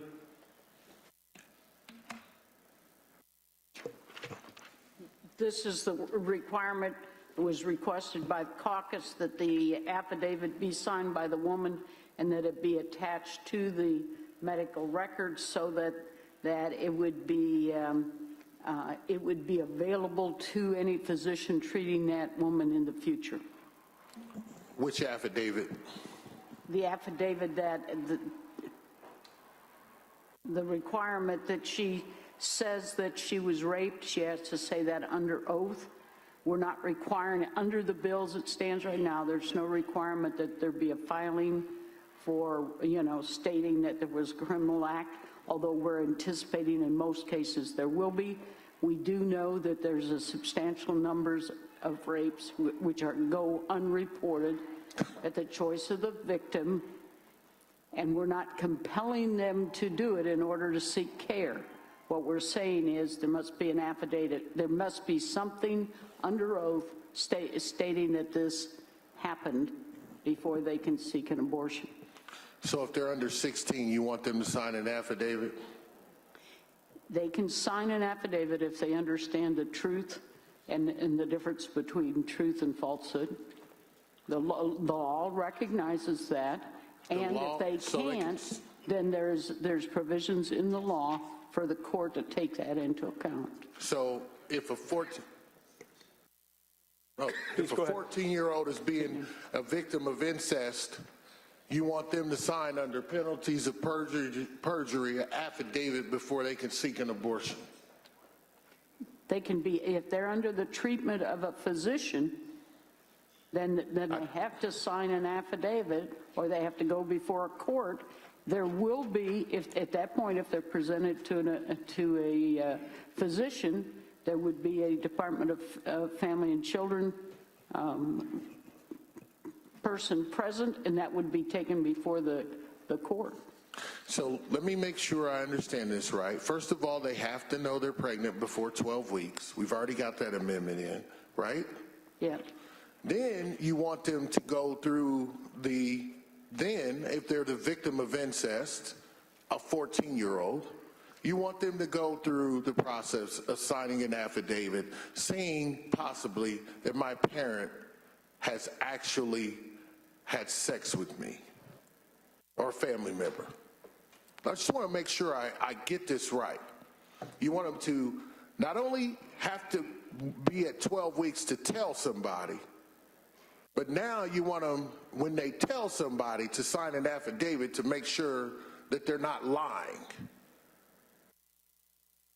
We want to establish that they are speaking the truth, and they're saying that this is what occurred. So, attach their medical records, and that's where it remains. It's confidential. In terms of the young person, there is the possibility that there has to be an adult present, or there has to be the authority of the court. What if it's a consent of the guardian? And if that guardian, incest. That's why they're represented by someone from the Department of Family and Children, and they have the courts involved. I understand that everyone in this process is not lying, Senator Taylor. We can't then why presume are you having them that. sign an affidavit? Because why have them sign an affidavit at 14 years old? They can't sign a contract, Senator Glick. We're asking them for the truth, and they can establish whether or not they're telling the truth. They're not entering into a contract here. Can they sign a contract at 14? No, but they have to sign a legal swear document under oath in court, and they can testify if they know the difference between truth and falsehood. Okay. I'm going to have Mr. Hedges talk real quickly to that question. Mr. Hedges, would you do that, please? Sure. This just deals with basically the competency of children to sign affidavits.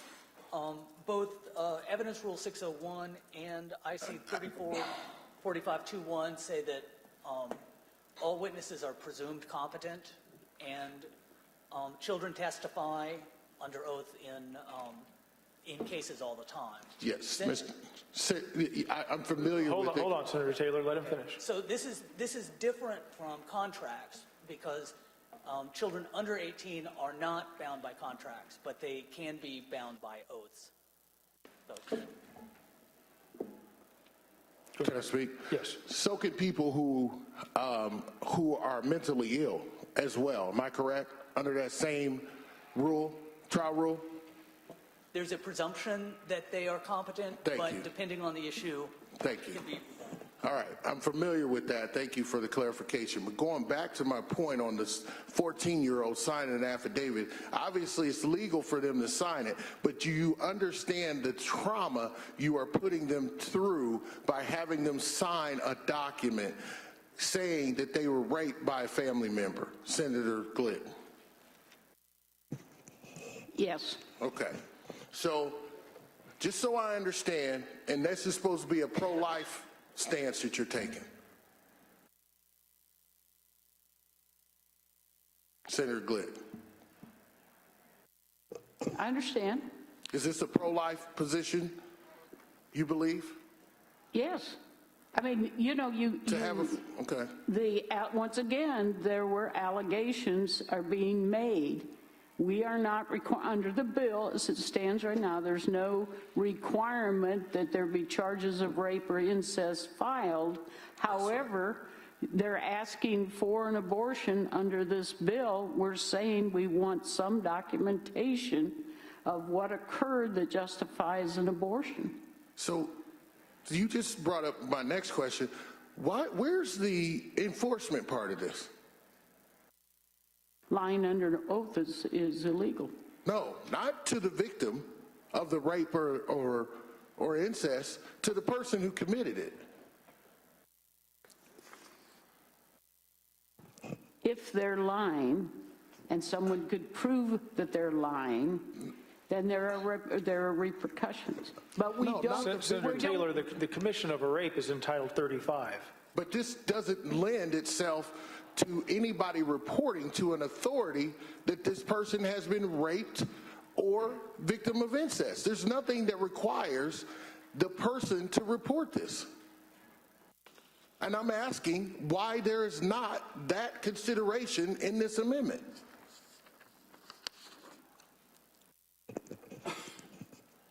It's not required under this. If you want to amend the amendment, I guess that's up to you. Well, I think Again, I'm going to ask Mr. Hedges to address that just quickly, if he would.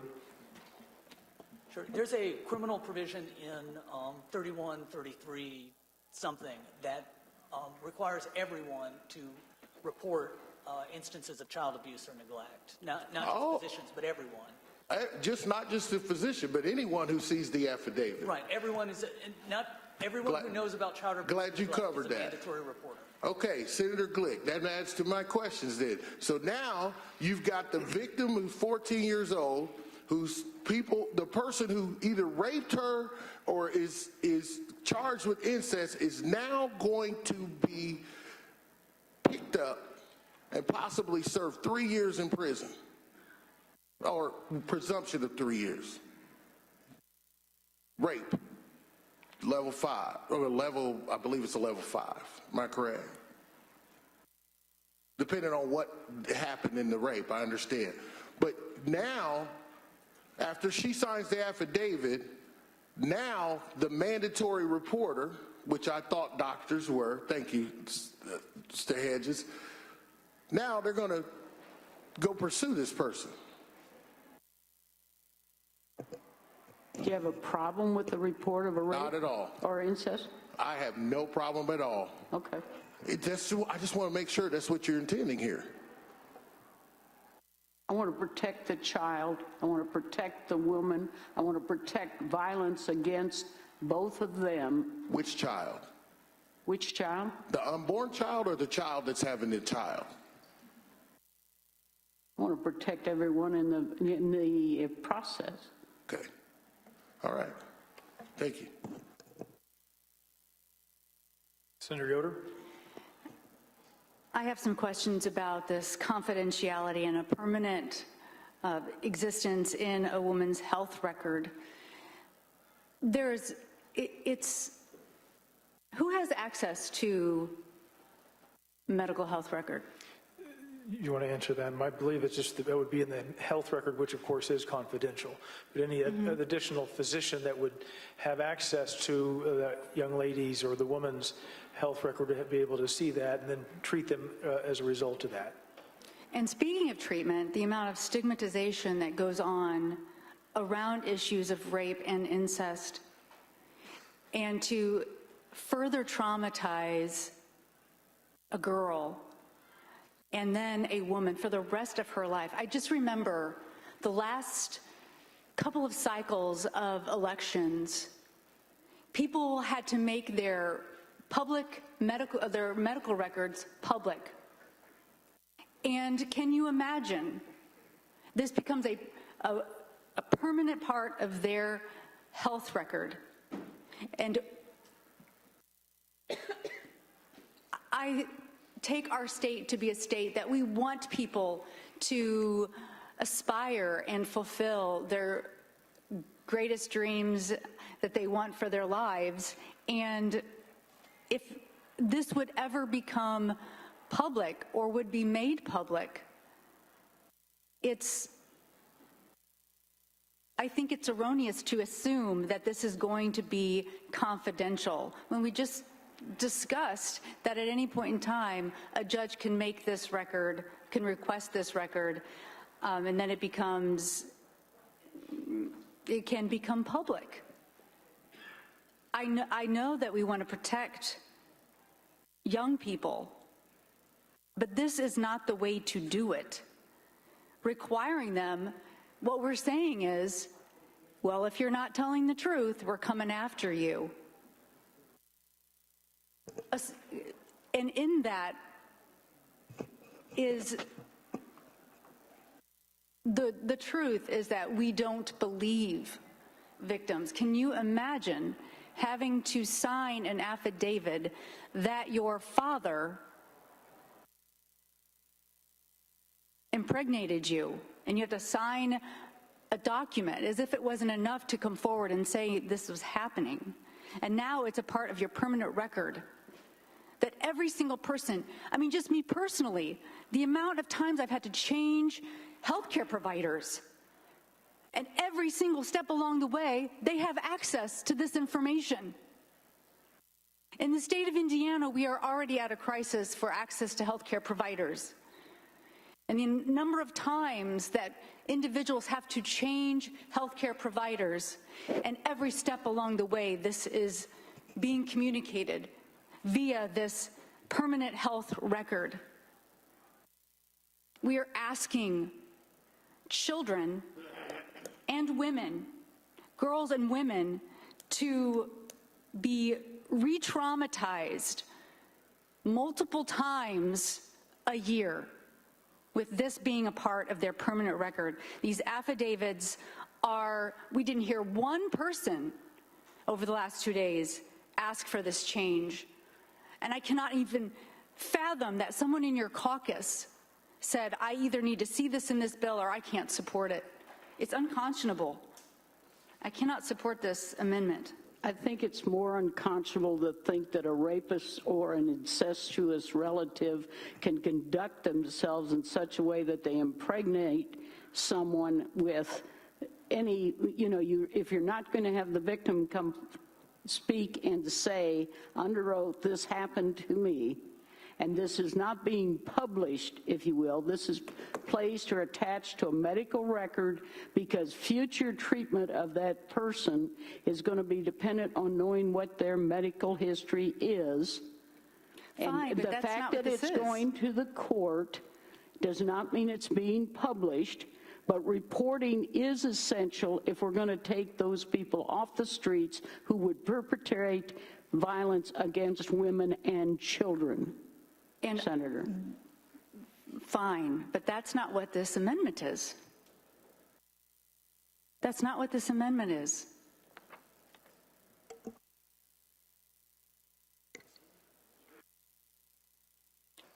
What's the will of the committee? Move the amendment. There's a motion and a second. Please call the roll.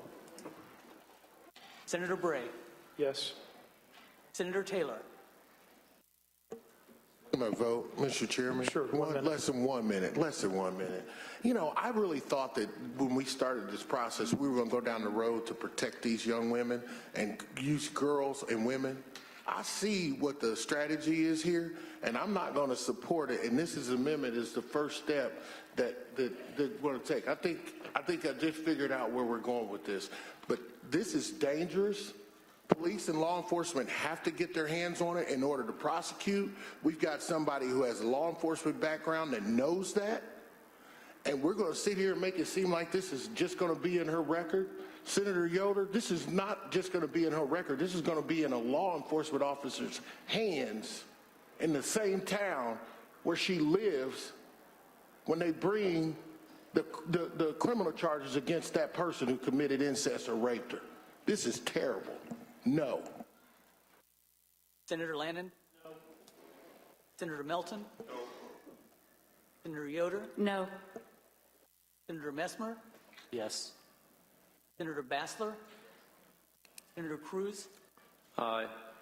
Senator Holdman? Aye. Senator Glick? Aye. Senator Kreider? No. Senator Charbonneau? Aye. Passes 7-5. Motion passes 7-5.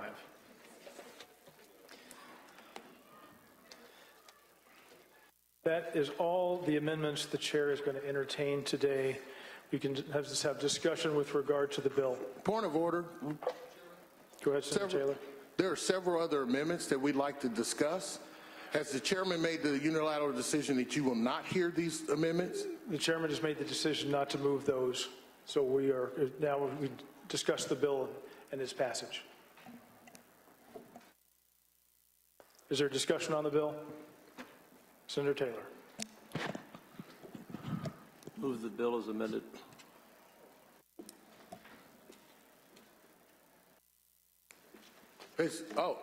Senator Taylor, you can discuss the bill. Oh, okay, I'm sorry. We don't have, this is interesting, most interesting process, we don't have a committee report that shows what the changes are. I don't know what other technical changes might be in there. But here's the interesting part about this piece of legislation. The changes that we made today for those who supported those amendments is we've decided that there's an arbitrary time period that a woman should come forward and say that she's either been the victim of rape or incest. This isn't because we have some kind of scientific idea as to why it's that time period. It's because whoever wrote the bill in the first place left out a time limitation. And it would have allowed, which we do every session, we come, as a matter of fact, last session we redefined rape to open it up. And as Senator Yoder has said in so eloquently, some of these young women don't even know they've been raped. They think, hey, I was drinking and that dude, I went to his apartment with him and, you know, yeah, we started messing around and I didn't even know that that was rape. Or this boyfriend of mine that I've had for 5 years who's telling me, you know, this is what you're going to do, doesn't understand that that coercion could be considered rape. But we're going to limit rape to 12 weeks when it comes to abortion. So I just figured out what the issue is. The issue is not protecting women, it's about abortion. Because everything else that we do with rape gives the woman more time. Everything we've done has given her more access to bring charges. But when it comes to the fact that as a result of that rape, that a child could possibly be created, we change our mind. Oh, that's not pro-life. That's not pro-life. And if you believe it is, just go through the process like I've had to go through with family members of mine to talk about the trauma that's created for a 16-year-old who's been raped. And as a result of that rape, there was a child. And then you decide to have it. For those of you who have never experienced it, it's traumatic every day. But you love your child because it's a seed. If my sister would have given up my nephew to adoption, which is what we thought she was going to do, but when he came out, he looked just like me. And she couldn't do it. But you know what? The guy who did it to her is still walking around. And guess what? My nephew actually has a relationship with them.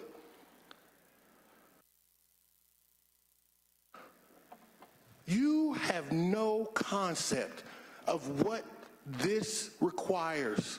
Hours of love and cherishment. People, extended family members. I love my nephew. I love the fact that there was not a choice. She didn't make that choice. She kept him. But by God, she didn't even tell us until after he was born.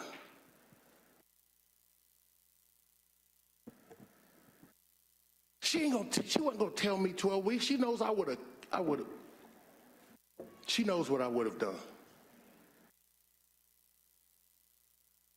You gonna tell this 16-year-old girl she got to do it within 12 weeks? How dare we?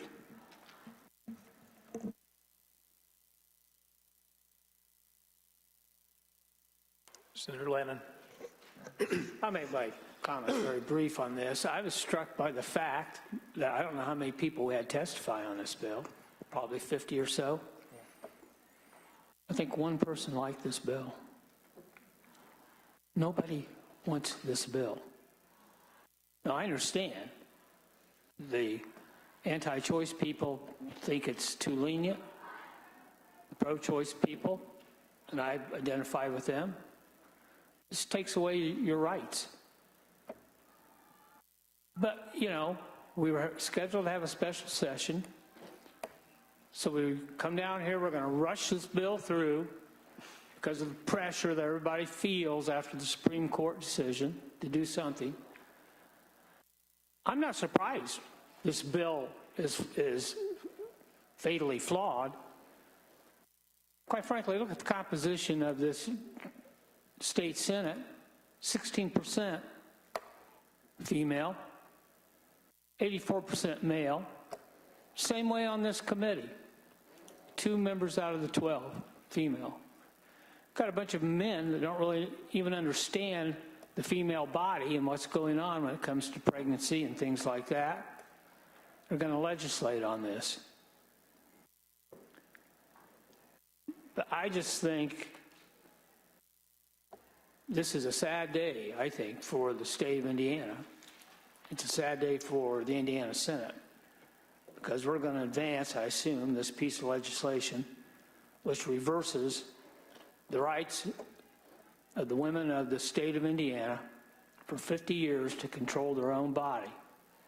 And instead, we're going to say the Indiana General Assembly is going to make this decision for you. And even if you're raped, you got 8 weeks. And to me, that is just so wrong. The exceptions here are poorly thought out. So for that reason, and the reason that I believe it's wrong that we take this right away from the citizens of the state of Indiana, I think it's going to be harmful. We've heard testimony. It's going to be harmful to our economy. I'm going to vote no.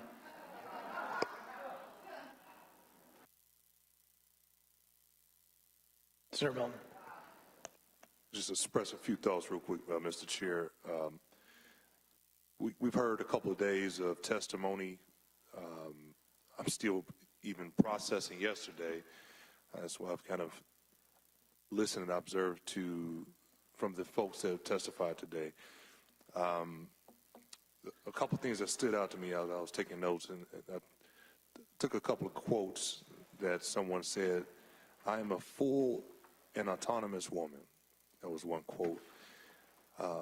Another quote said, and I'm paraphrasing this one, you listen to a lawyer for legal advice, and I urge others to listen to doctors for medical advice and not the government.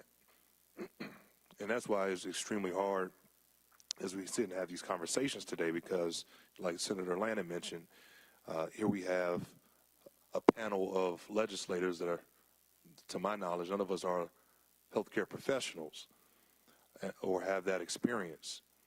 So I lean on those professionals to give us advice, and I would say overwhelmingly most of the healthcare professionals do not support this legislation. But one of the most things I'm definitely disappointed in today is not hearing the amendments. One amendment thought that was reasonable was the religious exemption amendment that I would have offered. When we heard the testimony yesterday, especially from the rabbi that represented the Jewish community, and I asked for their statement, and I want to just briefly just share what stood out to me, and I'm not going to take long, Mr. Chair.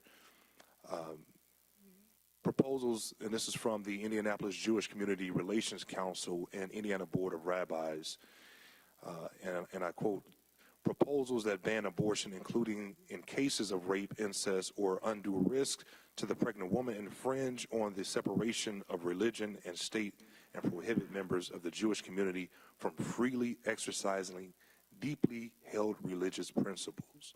And that's why I thought my amendment would have been reasonable, because I went back and I flashed back on us not that long ago when we were debating the vaccine. And there were folks in the hallways that were advocating, don't force me to get vaccinated. So I thought this amendment would have been the same logic used during the vaccination conversation that would have exempted individuals because of their religious belief for not taking the vaccine. And in closing, I want to thank one of my constituents that sent me a letter, Ms. Soroki, which is a chaplain at one of our hospitals, that expressed her concern, and I will share that testimony with you all. So today it is extremely disappointing that looks like we're going to be moving forward, but I just urge us as we continue to move forward, let's not make this a political issue. Let's truly listen to the people, to the Hoosiers. Let's not project our narrow or personal perspective on this, because we want to impact lives across the entire board. It's not just the folks that we see on a day-to-day basis. This is the millions of Hoosiers that live in this state.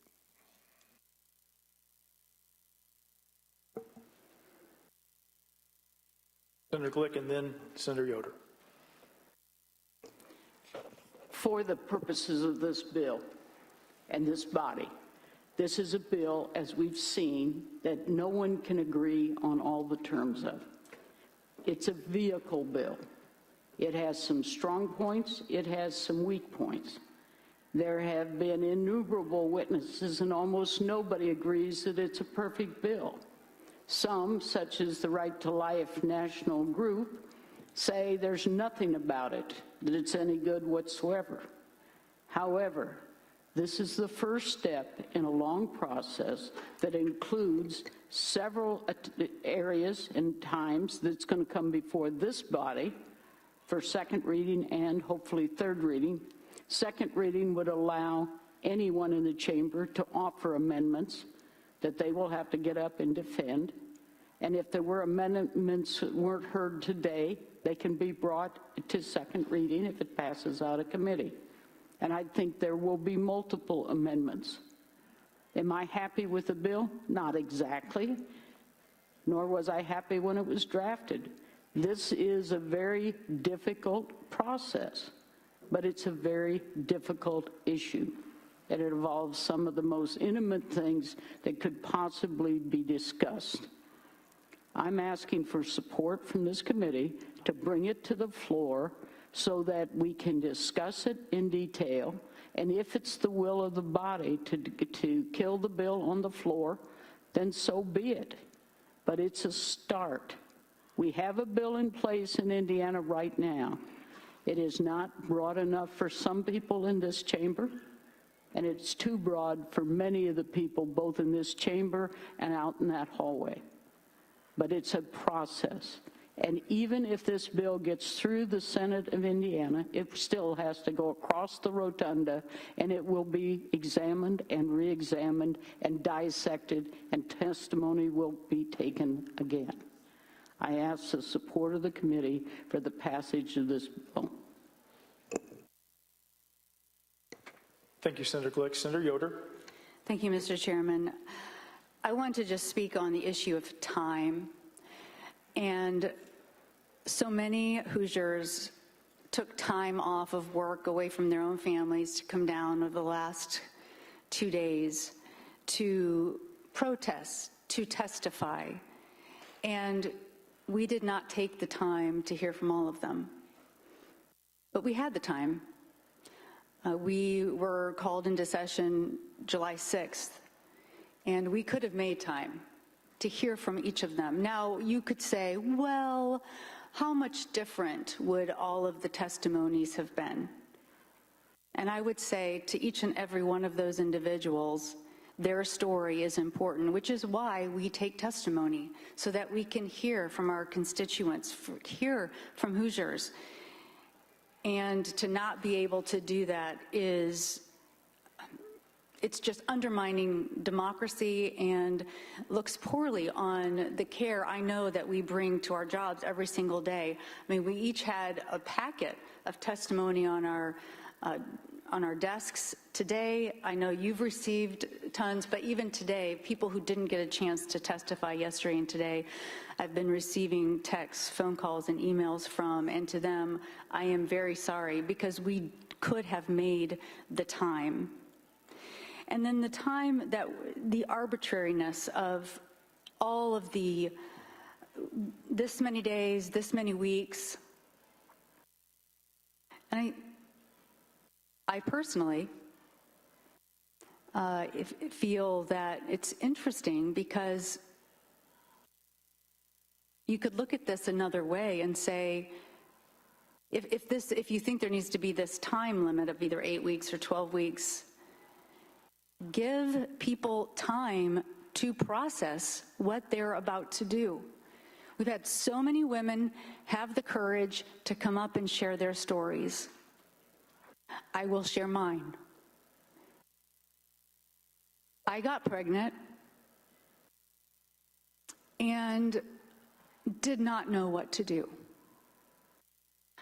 I needed time to process this information. I was not partnered, I was not married. I was humiliated, embarrassed. I was ashamed. I should know better. Why weren't you taking your birth control appropriately? Why were you having sex outside of marriage? The shame went on and on and on that I felt. What I needed was time and the ability to make the decision that was right for me. And I had multiple conversations. And I haven't shared this because people who choose differently, their decision should be just as respected. I chose to have my child. I chose to carry out that pregnancy. But I needed that time, and we are restricting that time for people to process. And in the case of rape and incest,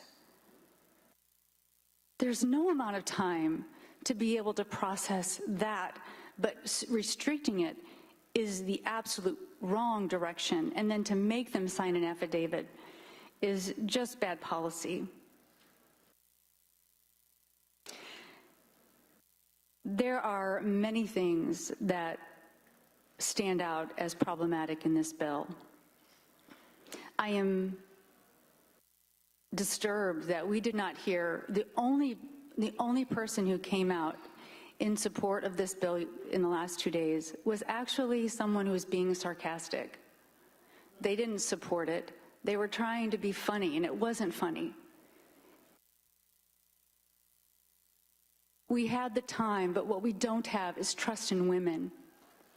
We don't have the ability to respect women to do the right thing that's right for them. We don't understand, nor do we respect a woman's right to personal autonomy, to have these difficult conversations, and then to make the right decision.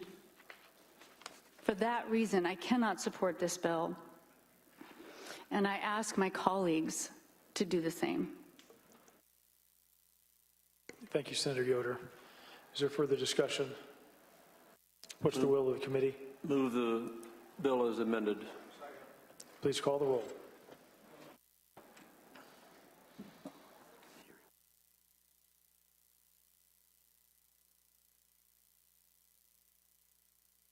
Senator Bray. Yes. Senator Taylor. Can I get my 1 minute? 1 minute. Thank you. Senator Bray, Chairman Bray, my colleagues from the other side of the aisle, I don't envy your position.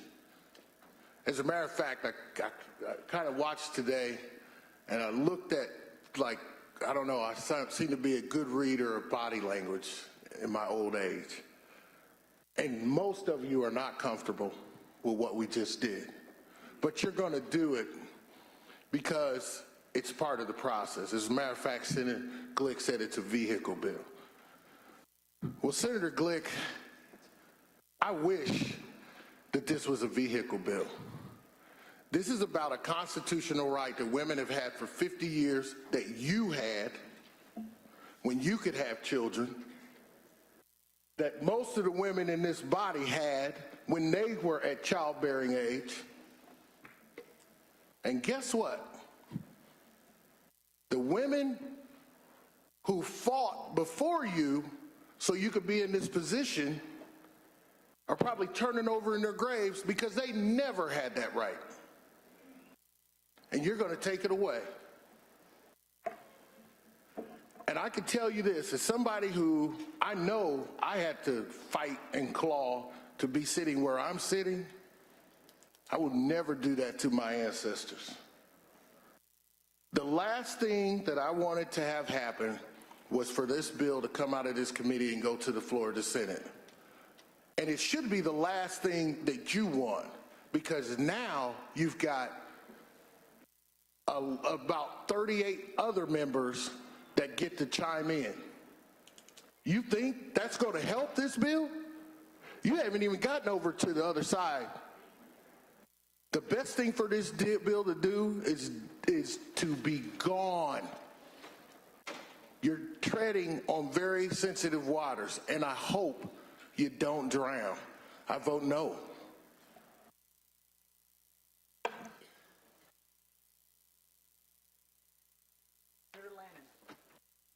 Senator Lannon. Explain my vote. I believe the Supreme Court was wrong. I believe that this bill is wrong. I don't believe in taking away the rights of people. And that's exactly what this bill does. It makes our state look bad, and I vote no. Senator Melton. Explain my vote, Mr. Chair. Of course, 1 minute. I want to thank all those that came out to testify over the last couple of days. I've truly learned a lot about this entire process, about the health care of women. I learned that there are so many reasons why a woman may need to have an abortion, and it has taught me, and I'm continuing and want to learn more. You know, I say this as a father, as a husband. Yeah, I truly trust the women in this state to make their own decisions about their health care, and that's why I vote no on this bill. Senator Yoder. Explain my vote. Of course, 1 minute. This bill is not about life. This is about control. It's also putting into jeopardy the separation of church and state. Listening to the last 2 days of testimony, I mean, it's life-changing. And I will forever be thinking about these women's stories, these men's stories. But at the end of the day, having access to abortion care as one of the options is critical when accessing reproductive health care. And moving in this direction and banning abortions in Indiana is what we know is not what Hoosiers want. Over 80% of Hoosiers have told us this, and for that, I will be voting no. Senator Messmer. Explain my vote. Yes, you have 1 minute, Senator Messmer. This is one of the most complex issues any of us will ever try to tackle in our lifetime, and this just demonstrates the near impossibility of threading the perfect needle in a compressed, short, special session schedule. Of the 60 people that testified, none were in support of the bill. One was sarcastically. And I have been yet to be contacted. Every pro-life organization has asked me to vote no on this bill. And with that, I vote no. Senator Bassler. Of course, Senator Bassler, you have 1 minute.